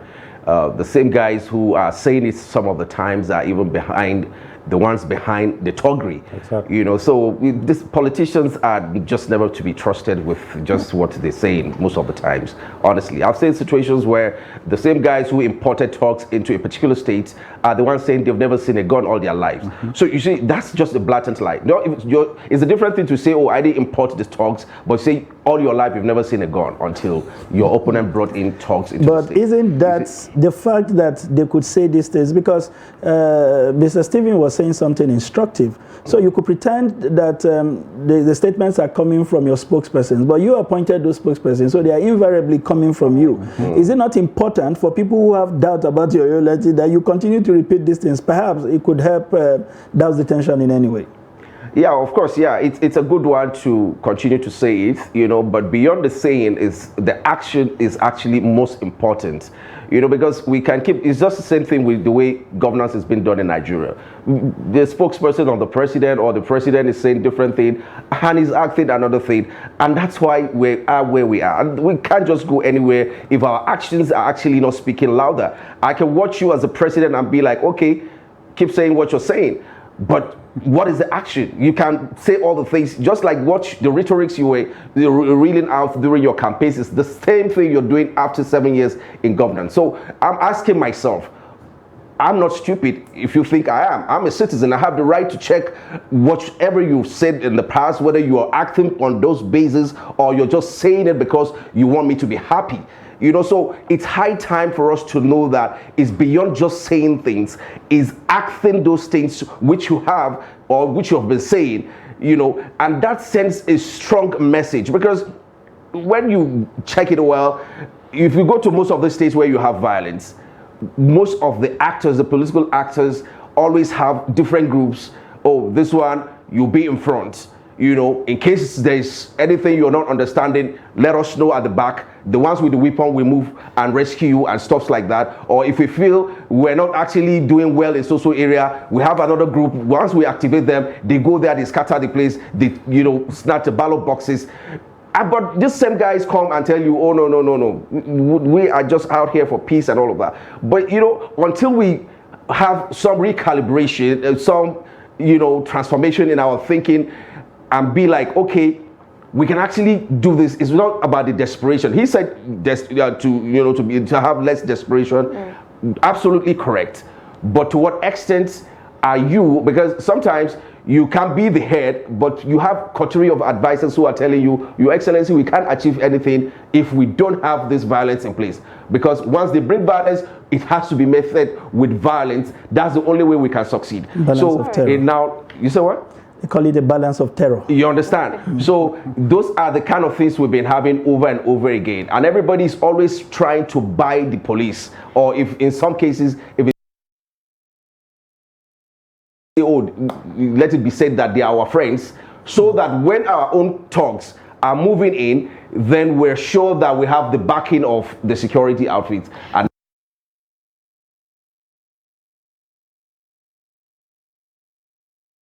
lot about, you know, the violence in some of these polling units. What about the cyber attack figures that the government, you know, actually said happened during the previous elections? They said, according to the Minister of Information, said Nigeria recorded 12.9 million cyber attacks during the presidential and National Assembly elections. Are these figures, you know, do they make sense at all? Are these figures realistic? I was shocked when I heard that, if you ask me. For just, who are these people that, what are they trying to achieve? That 12 million cyber attacks just for the presidential election. Anyway,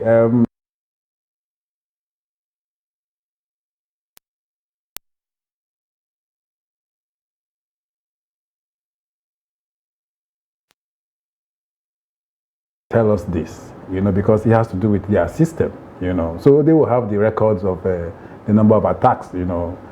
But be that is made, it has come up from the Minister of Information. We'll take it like that. But these cyber attacks, what are they trying to achieve, and where is it coming from? I think we need a further explanation to that. So 12 million. Yeah, That's not a small number at all.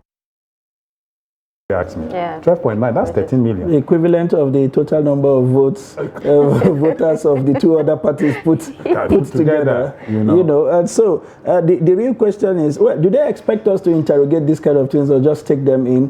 What was it were they trying to communicate? That there were loads of people who were interested? Because I know you are a security expert. Yeah. That report should have also included where these attacks are. Certainly. Because if you can rebuff attack, you can certainly tell where they were coming from and begin to then drill down to what the interest of this attack could be, or what is the nature of the attack itself. You know, so I think we need more details to just for me, that's a political statement, if you ask me. You know, because we need details of what actually happened. You know, these cyber attacks, they have ransomware and the likes. They should tell us, spell it out clearly. It's this. I think we need to have detailed information about these attacks. You know, where are they coming from? What they want to achieve? You know, are they trying to see that APC or Labour Party or the other parties don't succeed at the end of the day? We should have this information from government. Let's forward the same question to Mr. Samaila. Now, how possible is it for these attacks to actually happen without catching the global attention, especially when it comes to this particular level of attack? Yeah, well, maybe INEC is actually waiting for a particular time where they feel they're more comfortable to begin to say these things out. Because except if the Minister of Information is saying he is working hand in hand with INEC, which I think is actually acting outside his own purview, because this is strictly elections. And if you're a Minister of Information, you are in this particular government, so it's assumed, or it's not even an assumption, you're a member of the ruling party. So those kind of information should have just been the responsibility of the agency that is saddled with it. You know, that is just their responsibility to see. And those cybers actually belongs to INEC. So why is it that INEC has to send it somewhere else for announcement? You know, so it has to. Let's let people take responsibility for what actually is their own responsibilities, so that there won't be mix-up. Because there can be even some miscommunication in transmission, like between INEC and Minister of Information. Maybe somebody is reading another figure to be something else, because it's actually, it wasn't in the meeting where it was. You understand? So, Samaila, I say this because we understand that Galaxy Backbone was the agency that provided the network support for the transmission of results. And so some of the jokes, you know, at the risk of undermining this conversation were that perhaps that all of the results that were coming from the 176,000 polling units were categorized as cyber attacks, that maybe we have, because I mean 176,000 is still miles away from 12 million. That's crazy, and I hope we will find the opportunities to interrogate this further beyond this election. But moving on, Samaila. Yeah. Every time we innovate, it appears that those who don't like democracy or good sort of the enemies of this system are always a step ahead of us. We kept saying with the introduction of beavers that goodbye to the days of ballot box snatching and the rest. Today, the technique we are saying is the destruction of the beavers. And Mr. Okori said something to the effect that we are now seeing thugs hitting polling units because they know that the security personnel at the polling units are unarmed. So if the target is now to show up in that place and destroy the beavers, which is practically a strategy of suppressing voters, should we begin to retool and reconsider our security strategy and architecture altogether as we move forward in future elections? Yeah, okay, so absolutely that needs to be done.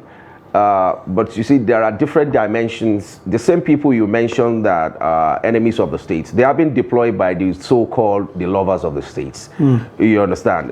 I mean, you see, to every crime, there's a motive.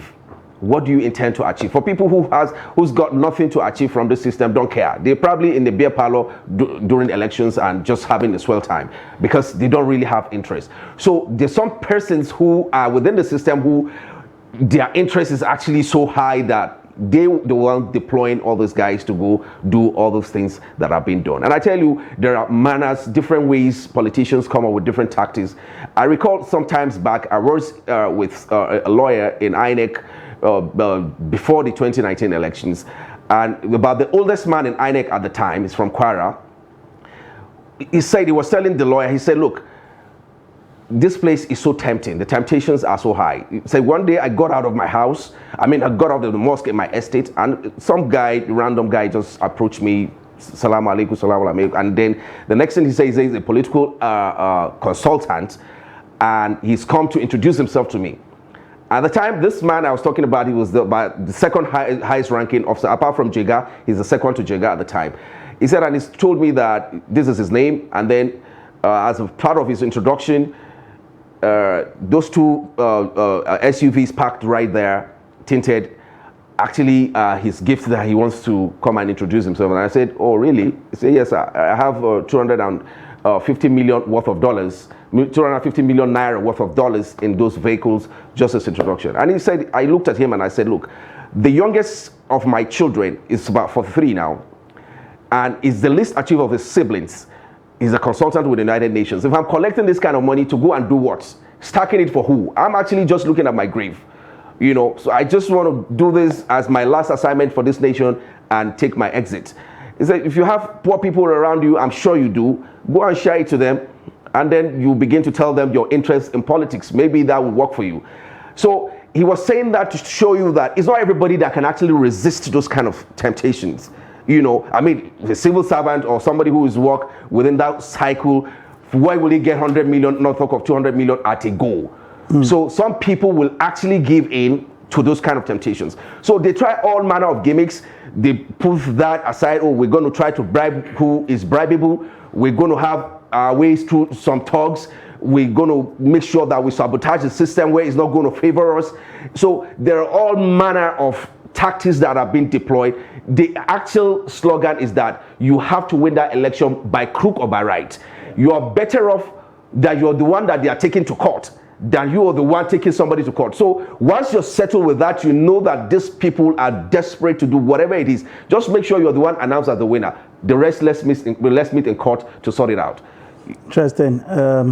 There had been some jokes that have been going around since the presidential election that whenever somebody tells you to go to court, it is because his uncle is the one who is who is the judge. But Mr. Okori, whilst we wait for our reporters to give us feedback, we've been having a bit of hitch. We are a microcosm of the larger Nigerian society. I'm sure even back home, some of you are struggling to check your account balance, not to even talk of transfer. So we are impacted by the same development, but I can assure you that we are doing everything possible to bring you direct feedback from the feed so that you can make assessment from home and begin to draw conclusions for yourself. Mr. Okori, let's go back to the question of all the tactics that these people deploy. We've talked about the destruction of the beavers. Voter suppression. And it is coming in various forms. He has talked about buying wrappers and spaghetti. Frozen chicken. Well, somebody said, some of the political actors said they were inflating the economy. That some persons had complained that because they couldn't get cash, they may not be able to eat and therefore trek 3-4 kilometers to put in it. But we have seen glaring voter suppression in areas where political actors feel that their strength is weak. And ultimately, what these people are doing is to attack democracy, because if you subvert the will of the people, it's a crime against the state. And some of these people are people who are in power, what can we do as a people, to fight this? Is it the deployment of more technology? What else can we do? We are moving away from ballot buses. Now they are coming for beavers. We are deploying EFCC on election day. We are deploying ICPC that we don't see in 4 years on election day. What more is left to be done?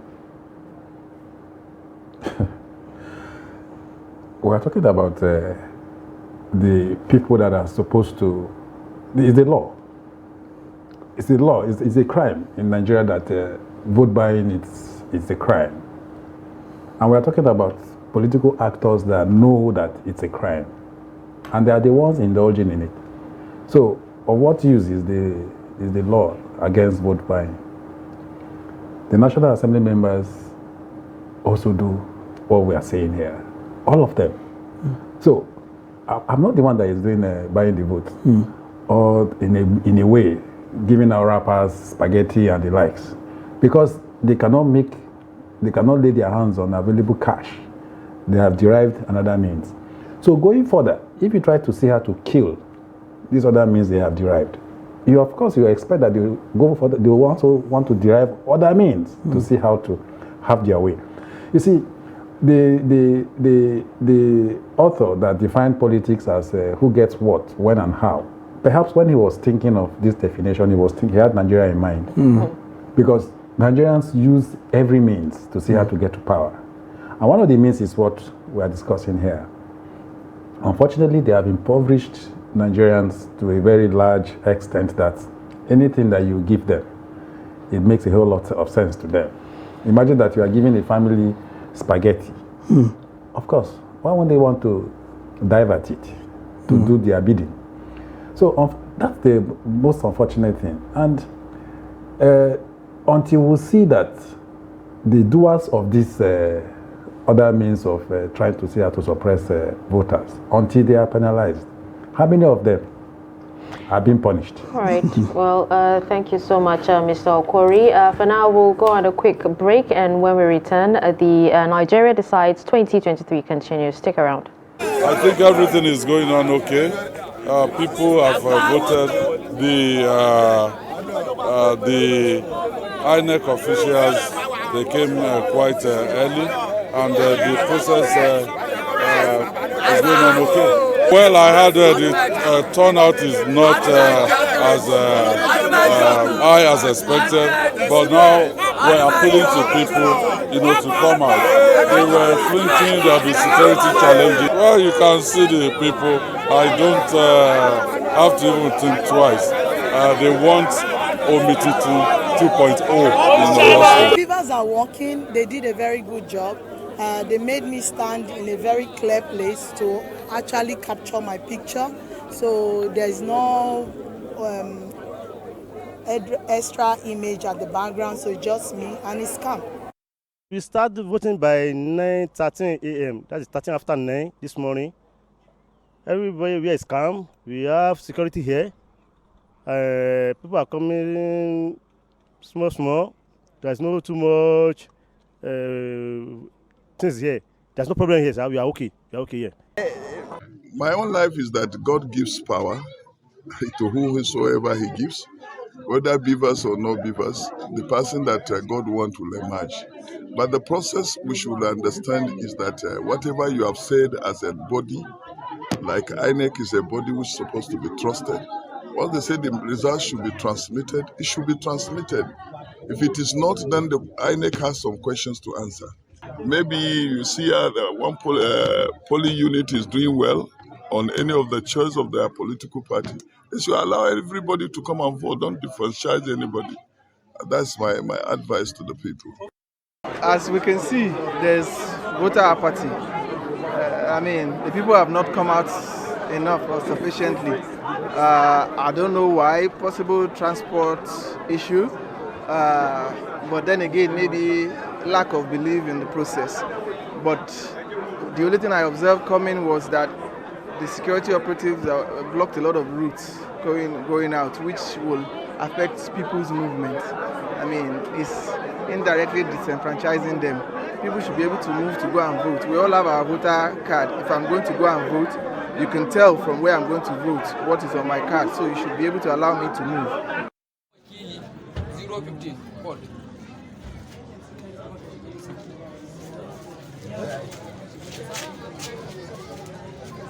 Teacher.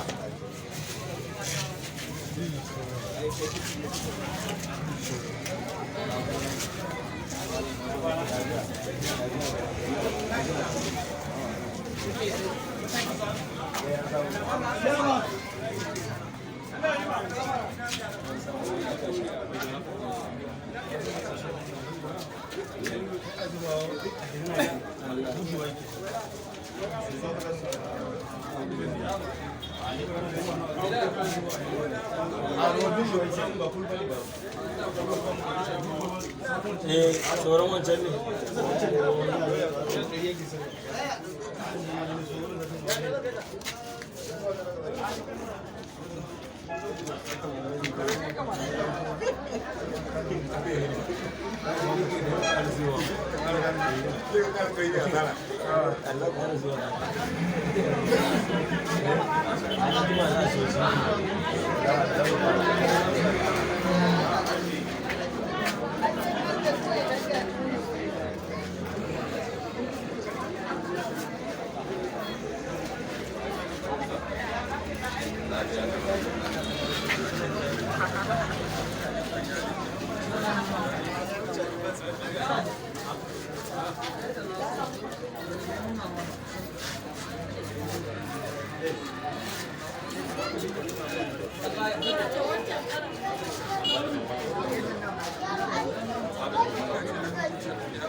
Eliza. Eliza.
Da juwa ciki za ka san bai.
We just discovered, as I'm speaking to you right now, what's going on is that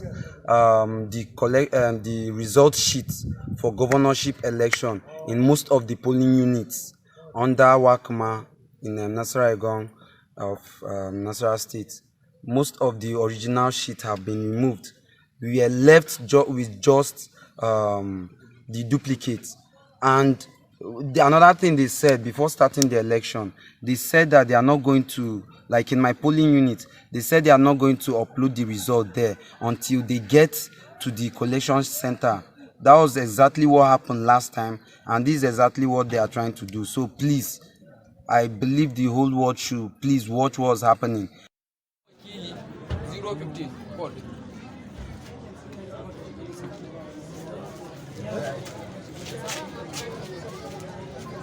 Teacher.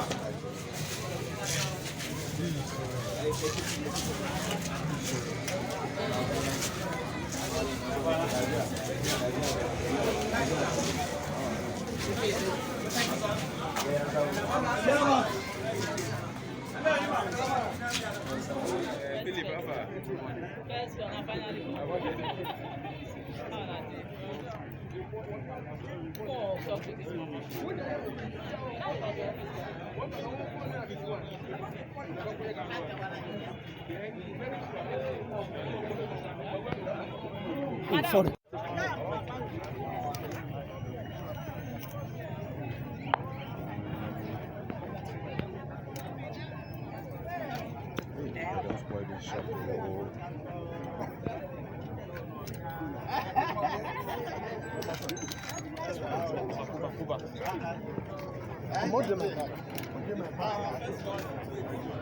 I know, I understand.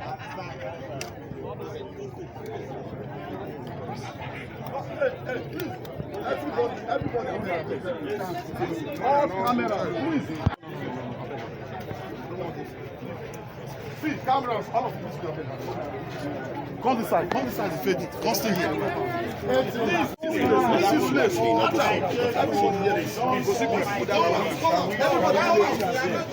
Come out, everybody, just come out. Don't go beyond this, please. Please, thank you. Please. Take from here, stay here.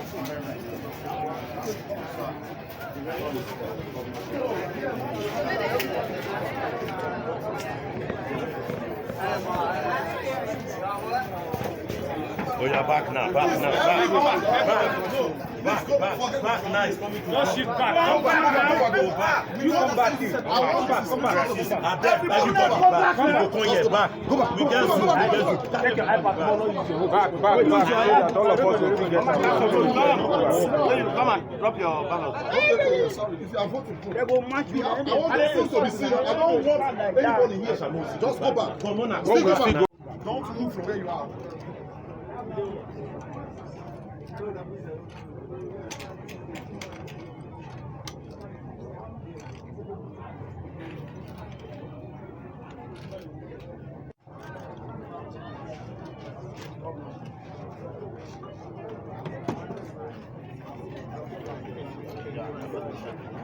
Okay. No.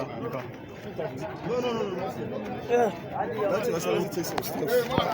Let me take some steps. Come back. Don't push like that now. You know about among us, huh? Oh, how do you know me? Okay, arrange that.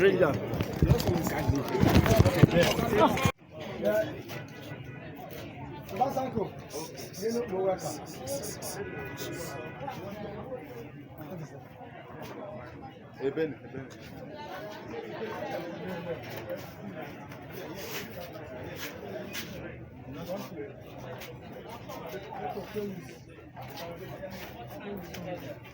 Hello, guys. Good job.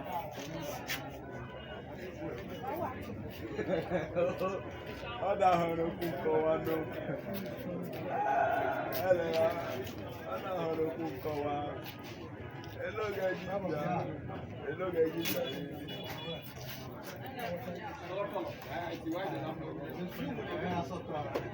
English is the confuser.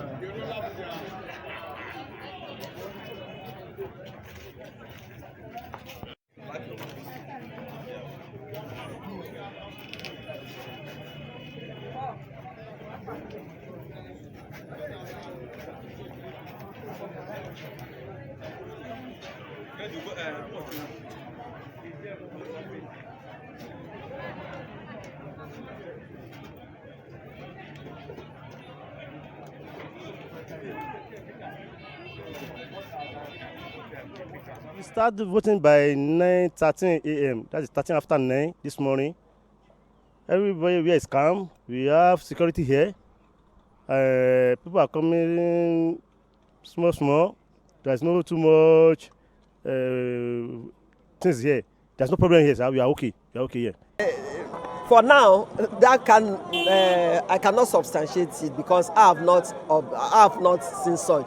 The places that we went to, like I said, we started from Egbeda, we went to Ojodu, Olowora, Bagada, Ikeja, and now Lagos Island. So such has not been seen, although we are still going to move around.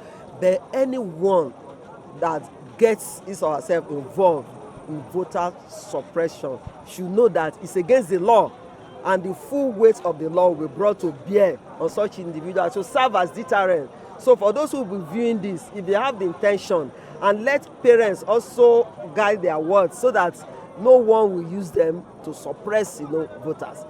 There's no one that will do such thing that will ever go free because it's against our law. Since we came, there is no problem. There's no problem. Everywhere is calm. The party. We are like 4 parties here. We don't have any. We are friendly here. Friendly. There's no even the people that work with us. We are all friendly. We come together. There's no problem. We carried out an assessment of the presidential and National Assembly elections, but I have to say that we were carrying out an assessment of the entire election process, including the rallies, the registration, the judicial process, not just election day itself. And then we did a preliminary statement just soon after. So we're here for the long haul. We really want to make sure that we do a full assessment, which feeds into the final report that we do around May or June later this year, and that will contain all of the conclusions and recommendations. At this stage on today's election, it's too early to draw any conclusions about turnout, about transparency, about the operation of the technology, but we will be assessing all of these. We'll take note of any observations from other observers, from certainly domestic observers that are throughout Nigeria. So that will feed into the preliminary statement that we'll make on Monday at the press conference in Abuja. I'm referring to the overall process.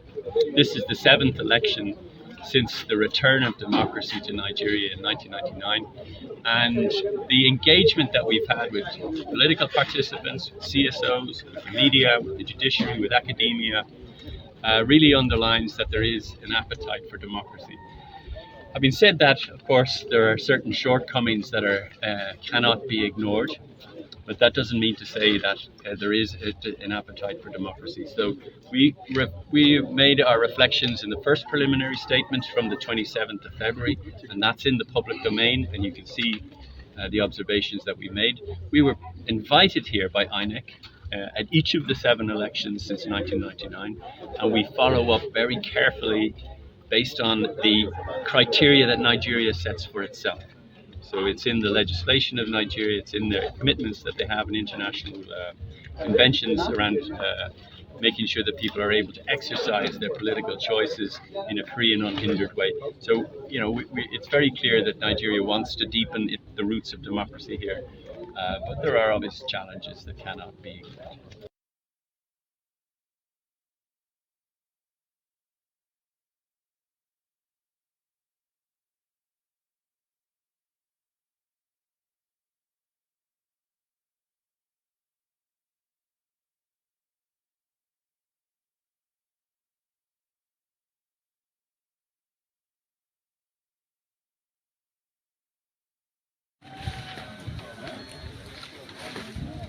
No.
Welcome back. If you're just joining us, is the Nigeria Decides studio of Trust TV for the 2023 Governorship and State House of Assembly elections.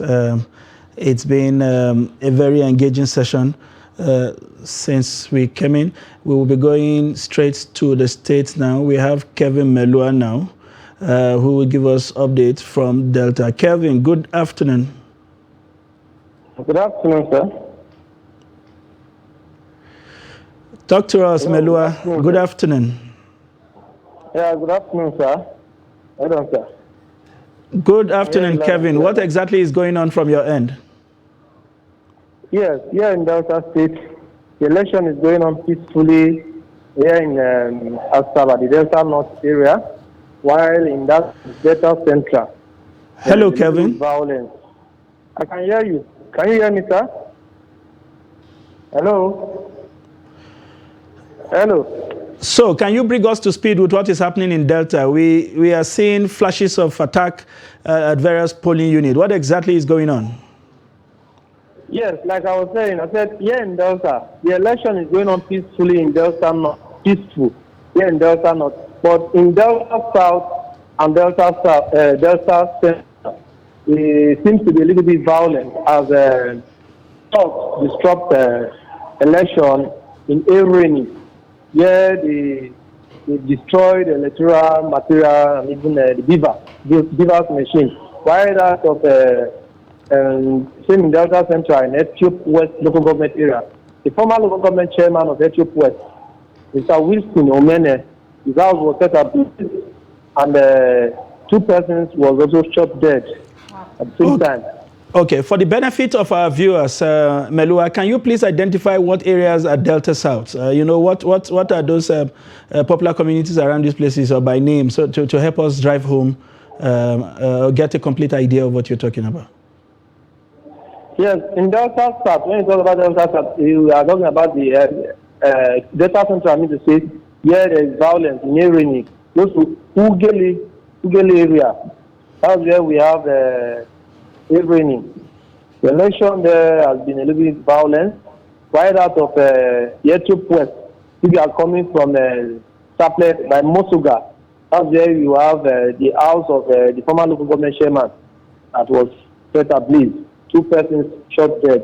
The rumors are still having it that it was 3 persons, 4 persons, but the report we are having and what I am having, the clear report is 2 persons shot dead. All right, Kelvin. Now, what are security operatives doing about that? Have the culprits been, intercepted? Yes, over here in Delta North, there is no security presence on the roadside because the place is peaceful. But out of Delta Central, you see heavy security presence, military presence there, because it is being known as a place with election violence. Anytime it is, we have the governorship election. There is always violence in Delta South. But this one, Delta Central, I mean to say, but this one now also having another one, and Ugele Irene housing. That's where you have the deputy Smith president, where he came from, and we are having little electoral election violence there. So far so good. No death person recorded along the Ugele houses. For that of Mosuga, close to Saple, that's where we have 2 persons dead, confirmed in one house burned. Okay, so we understand the house that was burned was for a party chairman. Can you confirm that report for us? Yes, he's a former PDP member who later, for the sake of this election, defected to APC. Chief Wilson Omene is a former PDP member, and now is also a shifting of the All Progressive Congress, APC. He's not a local government chairman anymore. Okay, for places where the election have gone smoothly, it's about 3 p.m. Can you confirm to us if there are areas where counting has already commenced? Okay, counting, no areas, they don't start counting yet. The election is ongoing now. No areas started counting for now. Okay. Thank you very much, Melua Kelvin, a reporter there from Delta State, bringing us to speed with what is happening there. We will talk to you later in the day to give us an update on the developments in Delta. Thank you very much, Melua, and please stay safe. All right, let's come back to you, Dr. Okori, in the studio. Now, you actually heard what the reporter said, and he said that 2 people were actually shot dead, in the process of the elections. What's your take on this and everything he's actually said? Really sad one. Yeah, if I heard him right, I heard where he said there was no security presence at some of these areas and all that. I think it's very important now that the Commissioner of Police, there's this ad hoc committee that we have at the national level that we also have at the state level, ISES, Interagency Consultative Committee on Election Security. At the state level, it's headed by the various commissioners of police. And from that point, it should go down to the local government levels and all that, down to the polling units. And it goes to show why I've said here that we need presence of security agents that are armed. Because such attacks, how would they now have to combat it or maybe try to say how to repeal such attacks? They can't do that with their bare hands or batons. So the law needs to be looked at as the National Assembly, the 10th National Assembly comes back, so that we'll begin to see how to close this gap and see how to improve on further elections that we'll have coming in the future. It's so unfortunate that desperate political actors will go to the extent of burning houses of political opponents. There should be life after elections, before and after. There should be. This desperation, for me, at this point in time of democracy, we are seeing this kind of desperation, burning houses, destroying ballot papers, beavers, and all that. I think we should have outgrown this level of thuggery. to see how to improve on the system. I would like you to hold your thoughts there. You will speak to it. One of the issues there is in fact, the fact that this crisis is happening at the home, the country home of one of the rivals in this political contest. I'm talking about Delta. I understand that we now have Jude from Imo on the line. Good afternoon, Jude. Good afternoon, sir. Thank you very much, Jude, for joining us. How is it coming up in Imo? We got reports earlier of attack in Imo where beavers were carted away. We understand that INEC has also issued a statement. The Imo REC has issued a statement with regards to what has happened. But can you bring our viewers to speed with what has happened in Imo till this time and how the elections are progressing? Yes, thank you very much. Earlier in the morning, the deployment of materials and the electoral officers went on smoothly, and the voting started as early as 8:15 in the morning. In fact, the electoral officers were even waiting for voters to come. But later in the day, we started hearing of stories of smashing of ballot boxes, intimidation of voters, and the abduction of INEC officers. In fact, in Ubele, in Idato South local government area, some INEC officers were abducted and with their electoral materials. But we got a report that they were later released and they were released without the electoral materials. Okay, can you confirm to us the electoral materials that were taken? What impact did they have with regards to election around the areas they are supposed to cover?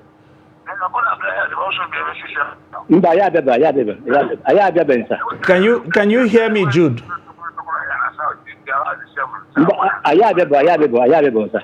Jude, can you hear me? Hello, Jude. Yes, I can hear you. Yes, I can hear you now. Yes, it appears that some persons are distracting you there on set. If they will give you a minute so that we can take this quickly from you. Go ahead. The officers that were adopted, did it affect elections at the polling unit they were supposed to cover, or that is altogether cancelled? Of course, it did. Once they were adopted, that means no voting officers in that polling station. For instance, in Oguta, we learned that there were no polling officers or polling materials in some local government areas. In some areas, like Oguta, where the electoral officers were said to have been abducted. We saw similar incidents at the presidential poll, especially coming from Imo. Not exactly with adoption, but disruptions and in areas where the election did not hold. Are they the same areas we are having these incidents, or these are different places altogether? Actually, not. But in Idato South, where the candidate for Idato North and South had attacks by by security agencies. You understand? So that's why you're having some of these attacks. But now we've not got reports of what is happening in some areas like Okiwe, Oru, also, where elections in last time. No reports yet, but we are still getting some feelers from INEC on what is happening in those areas. Okay, now there actually seems to be voter apathy. There were, earlier there seemed to be voter apathy in most polling units in some of these states. What about in the states you're covering? Yes, generally there are people who are not enthusiastic to come out and vote. For instance, in Ikeduru, where Chief Iwanyang voted, he did tell us that last time there were many large turnout of voters, but this time around few people came out to vote. So he attributed some kind of delusionment. We had delusions about what happened the last time. So they were not so enthusiastic as to come out this time around. Okay, Jude, before we let you go, what about the other areas where we don't seem to have these incidents? How is the voting going in the capital, in Owerri and other places? Oh, you know what, the municipal voting was going on smoothly. But we had some in areas like in Owerri municipal where some talks were attacked. We have some members were attacked. Okay. What about the areas where we had series of incidents in the moment leading to these elections, where there were fears that they will not be allowed to vote? Can you say anything about those places? Do we have votings going on there, or they have a special arrangements for them in the capital? Well, you know that in the National Assembly election, some areas there were no votes. So we are thinking that there will be some elections in those areas. But unfortunately, those areas were not included in the recent exercise. So we are not sure what will happen. So for instance, in Wangele, Isu, Njaba, and Nkore federal constituency, and in Nditolu, Ikedu federal constituency, the two federal constituencies in Imo State where the elections were not returned, we were told that there will be submitted elections this time around. But fortunately or unfortunately, the two areas were not included in this time around, in this election. So we are yet to get from INEC when the submitted elections will be conducted in those areas. All right. Thank you very much, Jude Owenam, for bringing us those updates. Please try to stay safe. Your life first before journalism. Yes, I will. God bless you. Thank you very much. Thank you. Samaila, you have listened to what Jude is telling us from Imo State. There appear to be all kinds of issues coming from Imo, adoptions. Thankfully, the lives of those polling unit officers were not tampered with. Hopefully, no further incidents like that would come in. But there are pockets of places where these elections are not happening in Imo. You know, what's your take with how elections are fared generally in Imo, whether it's the presidential or this governorship election? Okay, largely is actually attributed to the euphoria of the Labour Party movement, or OB, in particular. Even long before the elections, it's been predicted that the Southeast is actually seeing this as an opportunity for one of theirs to actually become the president of Nigeria.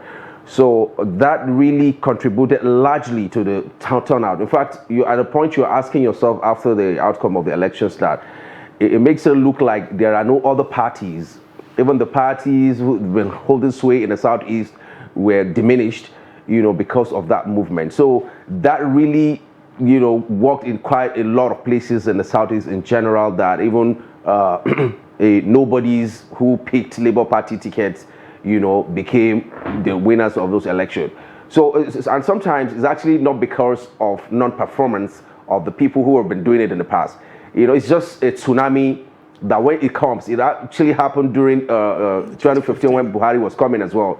You saw donkeys contesting against human beings who won the election, because they're coming in a party where they felt, oh, this is the man we want. And so that really affected quite a lot of things there. So the same thing played out in this election as well. All right, let's come back to you, Mr. Okori. Now, we've actually seen, or we've heard reports that coalition has actually started in some of the polling units in some states. Now, there is a standing court order, ordering INEC to transmit, the results electronically. So what do you think we should actually expect?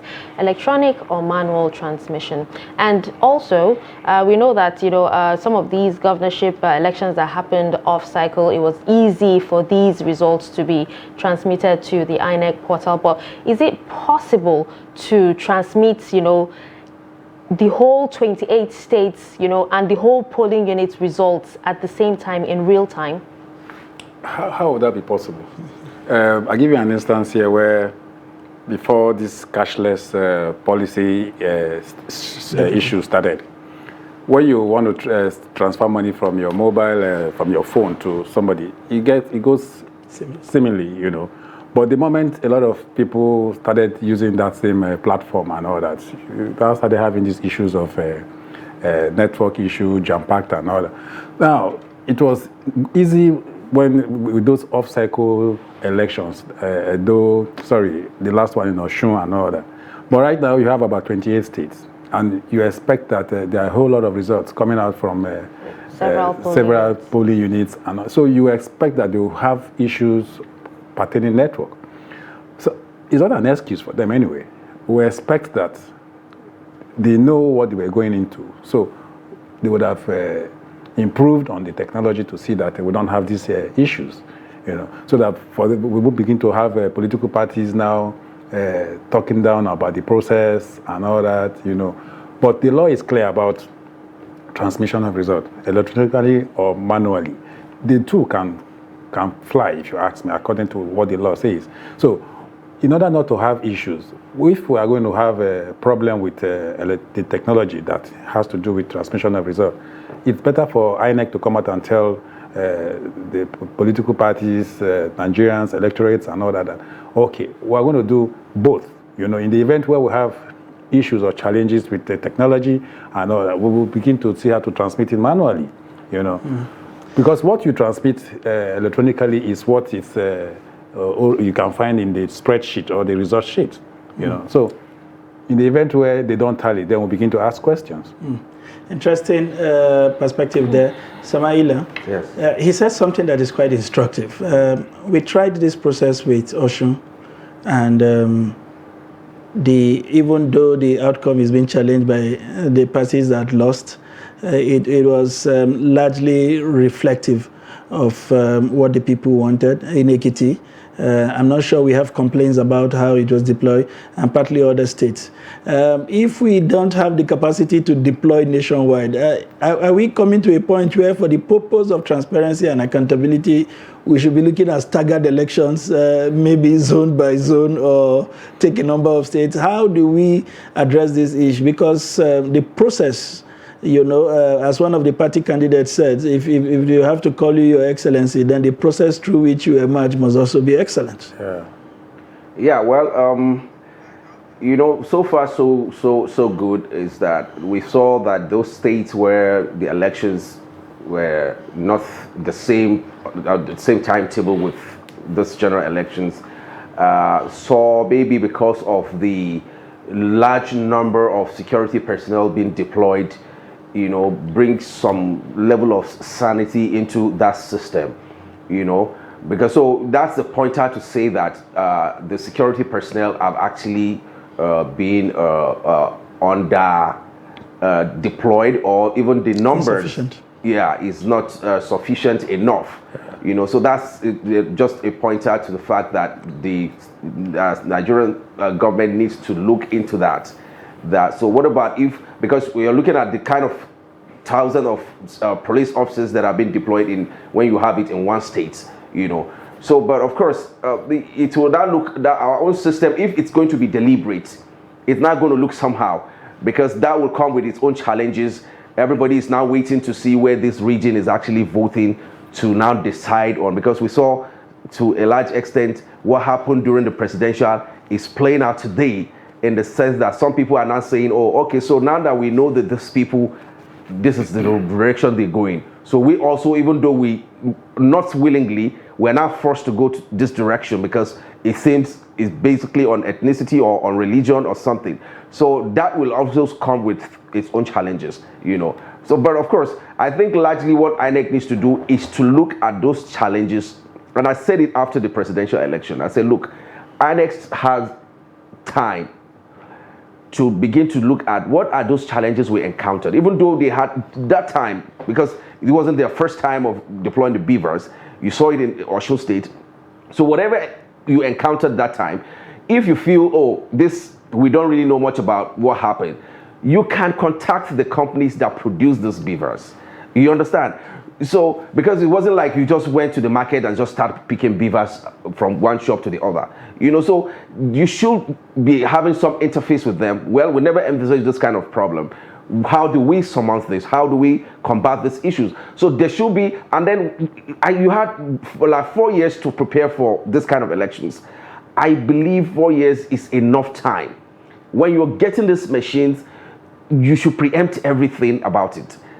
Look, what are the likely challenges we're to face? Then you begin to look at how to now find solutions to them. Not until the day of elections, then you are not looking, you're making it look like, oh, so for the past 4 years, you don't even know what you're doing, you know. Okay, well, just in addition to what you've actually just said now, due to everything, the challenges that actually marred the technology, that's the beavers and the IREP during the presidential election, instead of depending on just the INEC, some Nigerian tech leaders have actually sprung up to launch live result viewing platforms for the governorship elections. Now, what difference do you think this might actually make?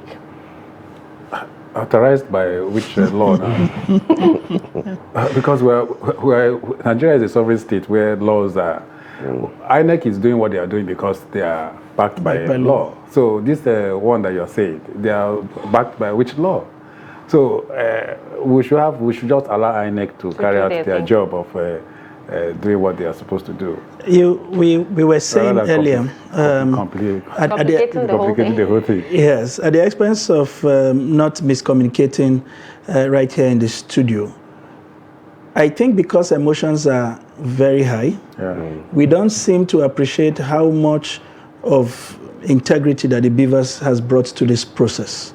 When we begin to look at how the kind of people that won in the last presidential, other than the winners of the presidential election themselves, the kind of senators that emerged in places where clearly before the election we knew the people were disenchanted with the ruling government. Exactly. We saw senators, we saw places where we had hoped that some parties would do well, and the result reflected the fact that they did well, except for places where results are challenged.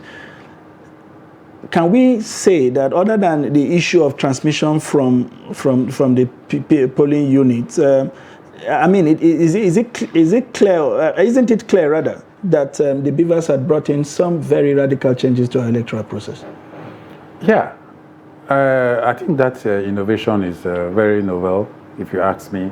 The whole essence about the Beaver is for identification, to truly show that the owners of this voter's card is truly the person that has come to vote. And not Michael Jackson. Exactly. So it's to identify you facially and your finger prints, you know. So once that is done, it goes to show that the number of persons that have come for accreditation were actually the numbers that voted.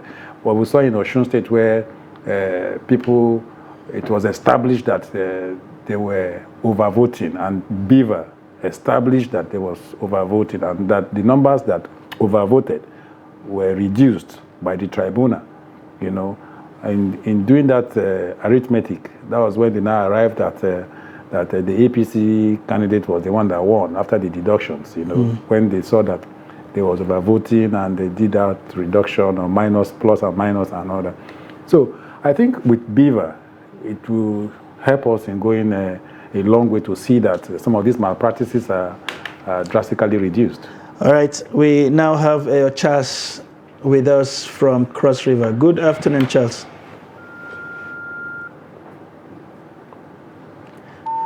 Good afternoon, Charles.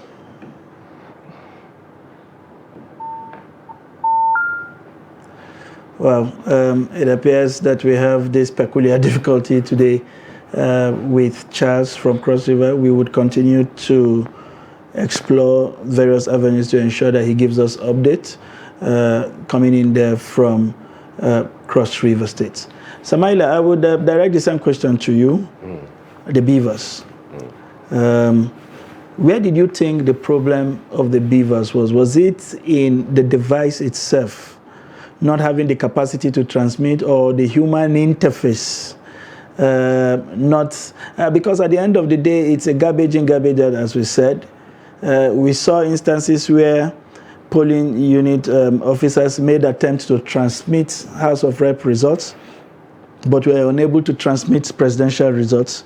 We saw incidences where these officers were saying because there were no network on their Beavers, they could not transmit results, which is different from the explanation that INEC gave around where the network is not sufficient. You attempt to transmit, and as you move into areas where the network is sufficient, the process is completed. Is it a function of training or optimization of the device, or people not even knowing how to use the device, or the fact that the Beavers was not sufficiently deployed to add value to the system? What did you make of it?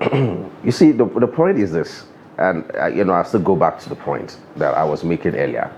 Whatever name you want to call it, I'm not the one that is supposed to fix whatever is wrong with Beavers. It's INEC. INEC, you have studied Beavers. That's all we're saying. You should know, because it's a deficit on your part if you feel that you did not envisage these problems we're encountering right now. Honestly, nobody in this world planned that way. If you have 4 years, it's the same problem we're having in this country. People tell you, oh, they have the solution to all the problems. I never envisaged that there are going to be challenges. It doesn't happen anywhere in the world. So the point is, if you know that, oh, we don't even have internet all over Nigeria, what do you have as a backup to in those areas where there are no internet? You should also envisage, okay, what about a situation where we have people in rural areas who are not well trained or well educated? How do we deploy them? I mean, give them this responsibility. What do we do? You come up with a solution to that. Whatever, all those problems you've itemized ought to have been envisaged, including the one that the company will tell you will never happen. That in case, even though the company who produced this machine say this will not happen, but let us have a backup plan to say in case if it fails, this is the solution. That's why planning, that's how advanced climbs, that is the only way they are advancing. And I keep saying, well, people will be like, oh, it's the people who are behind this or that or this. All over the world, governance starts from the top. Somebody was arguing the other time, I think it was on radio or something, he was saying, oh, the problem of Nigeria is not the leadership, it's about the citizens. Right, no. well, Mr. Samaila, Okay. so sorry about that. We'll have to stop you there. We'll come right. back to you, by the way. But before we move on, we actually have Victor on standby, and he's live in Port Harcourt. Hello, Victor. Yeah. Yes, thank you so much for joining us. If you can actually hear me, can you give us an update on what is happening in Port Harcourt at the moment? Because we've also heard that, coalition has started in some areas. Yes. To start with, there is a general voters apathy in Port Harcourt, in River State as a whole. The turnout of voters in the election is very poor. People actually did not show interest in participating in today's election.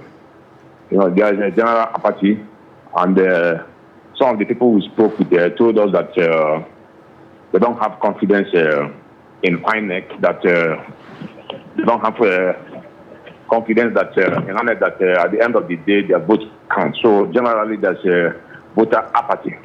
Then secondly, there are pockets of violence and snatching of electoral materials in areas like Port Harcourt City local government, Obiakpo local government, LML local government, Akoko Toro, and Begima local government. There were cases of intimidation and harassment of voters by the leading political parties. All right, Victor.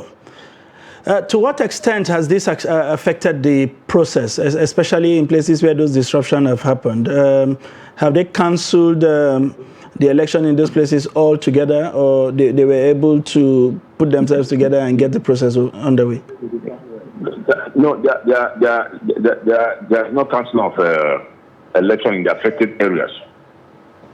But the issue there is that in some of the areas where there are snatching of electoral material, some people say electorate were disenfranchised. Many people were not able to vote because some thugs working for the interest of some political parties came and dispatched people and took away electoral material. Okay. So many people who are supposed to vote were not able to vote. Okay, Victor, I know you have gone around a number of places today, we had anticipated some of these issues, judging from how the presidential election played out in Rivers State. What would you say was the security response in terms of the deployments today, the strategy and all of that to curtail what? Because I'm seeing clearly that you had mentioned that these incidences also happen in places like Eleme and Obiakpo, and these are places that were registered in the presidential election. Was there a security arrangement from your own observation that suggested that we planned to curtail these kind of issues around these places? Yes, generally in the state, I can say that the security situation in River State today is normal. It's normal. It's just, pockets of violence in one or two places. the deployment, even the deployment of security agencies in today's election compared with that of presidential election on 25th of February. The one of presidential election was more intense and serious than today. There were, I can say that there were minimum deployments because of the apathy that marred the election. You know, many of the residents stay indoors today. Many of them didn't come out. So the security situation today is normal, and the entire state is peaceful, just for the sake of a few pockets of violence and the snatching of elections. But generally, the security situation in the state is okay.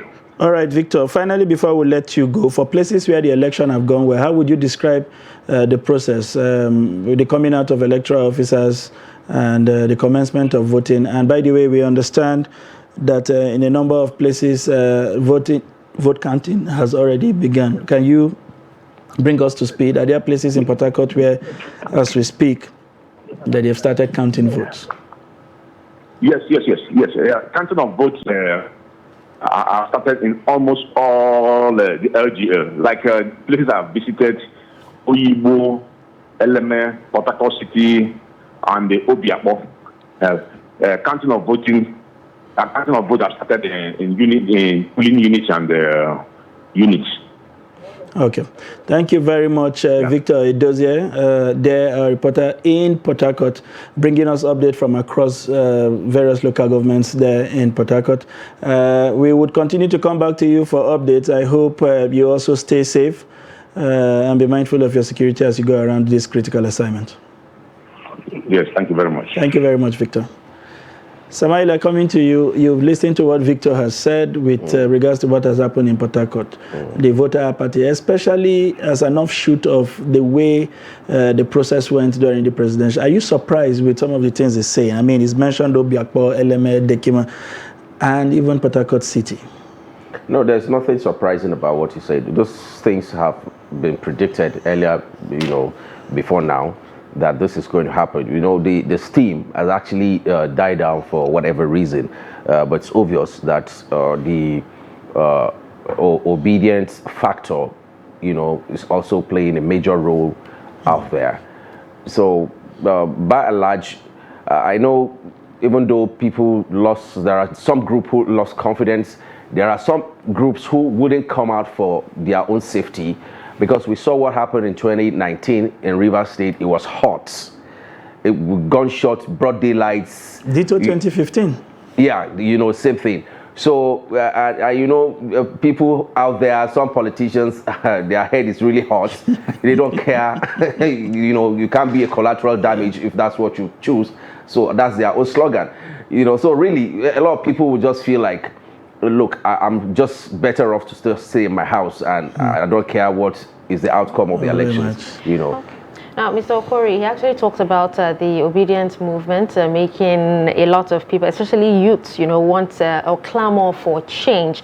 Now, there are actually a lot of, new governorship candidates, in most of the states. How do you think, this emergence of the new governors, would or the candidates would actually affect the chances of those seeking re-election? Excuse me. With what happened during the last presidential election, where we saw the kind of massive votes that Peter Obi got during the elections, a lot of Nigerians did not envisage that Peter Obi was going to get this number of votes.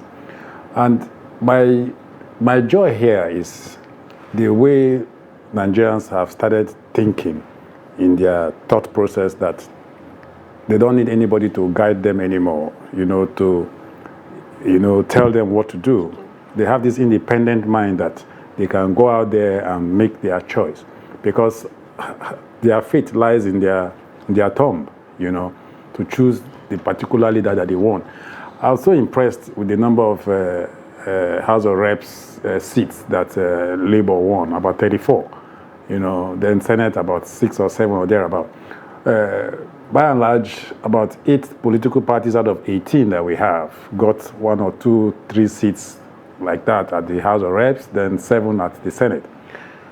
So when the beauty about it is that Nigerians have become very aware that they can go to the polling units and make their choice, and that has given tension to major political parties like the APC and PDP that they can lose elections if they don't deliver, Okay. Now, talking about, electorates being aware, there was an earlier report from one of our reporters saying that there were complaints about the appearance of political party logos on the ballot papers, making it difficult for illiterate voters to identify their preferred candidates or even parties. I want to ask, what role voter education has actually played in this? And this actually has resulted into political party agents meddling, at the voting area with claims of educating the voters on what to do.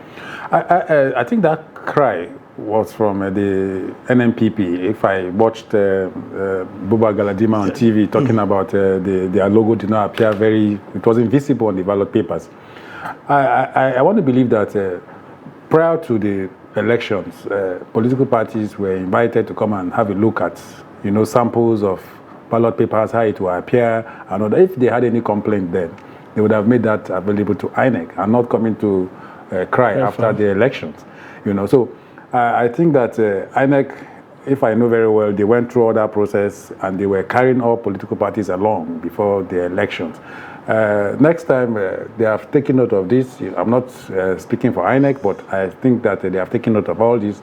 Next elections, by God keeping us alive, they should try and say and improve on all that so that political parties will not begin to see how to hinge on one failure or one thing on the other on INEC, All right, Samaila, something critical that Jude said from Port Harcourt was voter apathy. We spoke to a part of it and the factors responsible. But the other dimension I want us to look at is not just in the voter apathy itself, in what you can do to check it. Since it does appear that by culture and tradition, we seem to show more interest in the presidential election. And we know how critical the governors are. To avoid a situation like we had in Anambra, where just about 111,000 people voted, or well under 200,000 people decided who was the governor, and he won with just about 111,000 votes. Is it possible that we peg the governorship election side by side with the presidential election and the Senate election, such that whatever galvanizes that participation at the presidential level, those numbers would also be available to decide who a governor is? That way you will have substantial participation rather than decide what people consider as the most important and having people just completely become disconnected with the process afterwards. How do you think we can approach this to continue to sustain interest at the level that we see during the presidential elections? Okay, so if you look at it holistically, you realize that that's just not the problem. The problem actually is that there's never been any time in the history of this country where people, got voters card like we're having right now, about 90-something million. But when you check the number of people who actually came out to vote, it's been declining. So you would expectedly say, oh, now that we have 90-something who's got PVCs, then the number who will be voting should be higher. But the reverse is actually the case. So, it's not just about, whether it's presidential or governorship. We need to check what's the drive behind people getting this voters card in the first place. I can tell you for a fact that the presidential election shows that quite a lot of them didn't get the voters card simply because they want to go there and exercise their franchise. A lot of people just got it because I don't have an international passport, I don't have a driving license, I need a valid source of identification, and this becomes the easiest for me to get. Because other than that, there's no explanation behind getting 90-something million PVCs, and yet the number did not even match up with that of the last election, not to talk of superseding it. So is it 90 something PVC 87 for collected. 85 87 collected. 87 million collected. Yeah, well, even at that, it's still, you know, the proportion is still the same, you know, on the balance. But so, but of course, you made a valid point trying to say, oh, if they come at the same time, because to now checkmate the issue of some persons, you know, the steam going down, perhaps some is the presidential that is actually their target, and then that will now wipe out quite a number of sentiments, either on the basis of religion, like we're saying, it's going to throw up quite a lot of challenges for this governorship, because some people now feel, oh, now we understand how these people voted, you know. So that would be the most ideal. Let the election be one day. But whether the people will be educated enough to know, because like they say, every politician is actually local. You understand? There are some people who their candidates at the presidential is different from their candidate. They're not in the same party. Maybe if there's not going to be some confusion, because what happened in the presidential election is the drive about labor all the way kind of stuff. So it trumped up quite a lot of people who are not qualified. Because sometimes when we get blindfolded with this sentiment, if you're talking about competence, there are some people that you yourself, you know, if you're not carried away by the sentiment of the party, you can vote for your presidential candidate that you feel is Samaila, if you look at the results, the places like Nasarawa, we saw an XDP put in a very good fight. So the question is not to leave the education and the enlightenment of the voters to the presidential candidate. If you want something from it, you should do some local education that would help people to understand that you are distinct from whatever the general movement is. So I'm just wondering, as a follow-up to your question, really, that why, even if a bikeman emerges, some would argue that that is the wish of the people. Exactly. No, you see, it does not really reflect the wish of the people in the general note. You see, when we're talking about moving the country forward, it has to be holistic. It's not just because when the president is elected, then you have all manner of nonsense going on down the drain. Who are the people executing it? No matter how competent I am, if I have morons trying to carry out my plans, it amounts to zero. So it has to be holistic.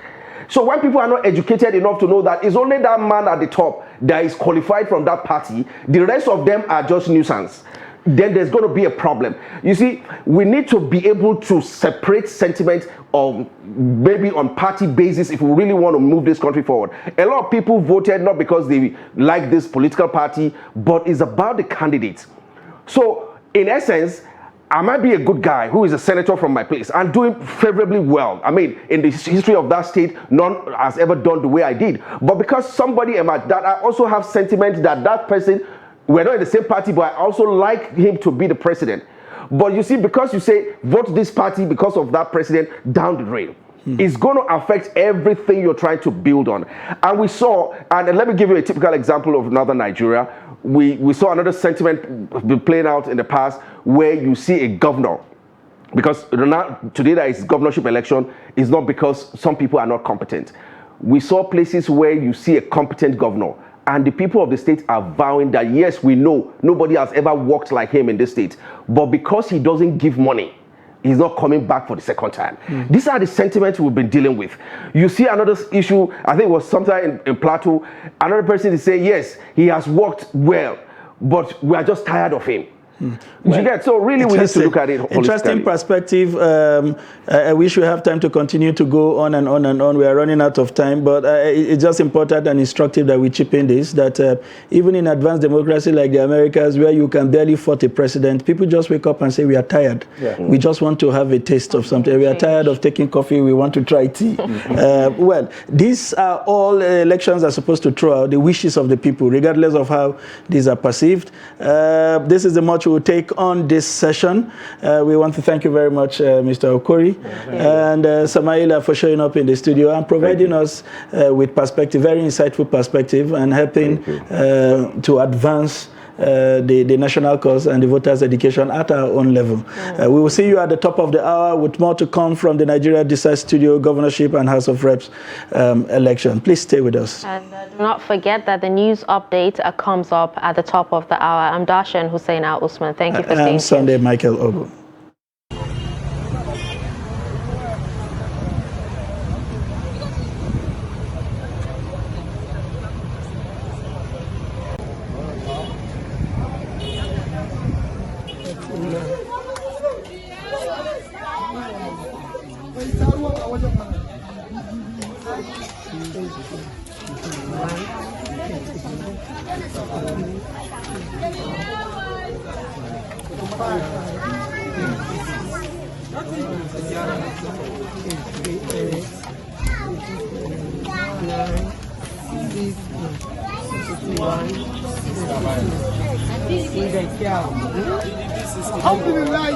Hamdan kasiran da kabarun kuɗi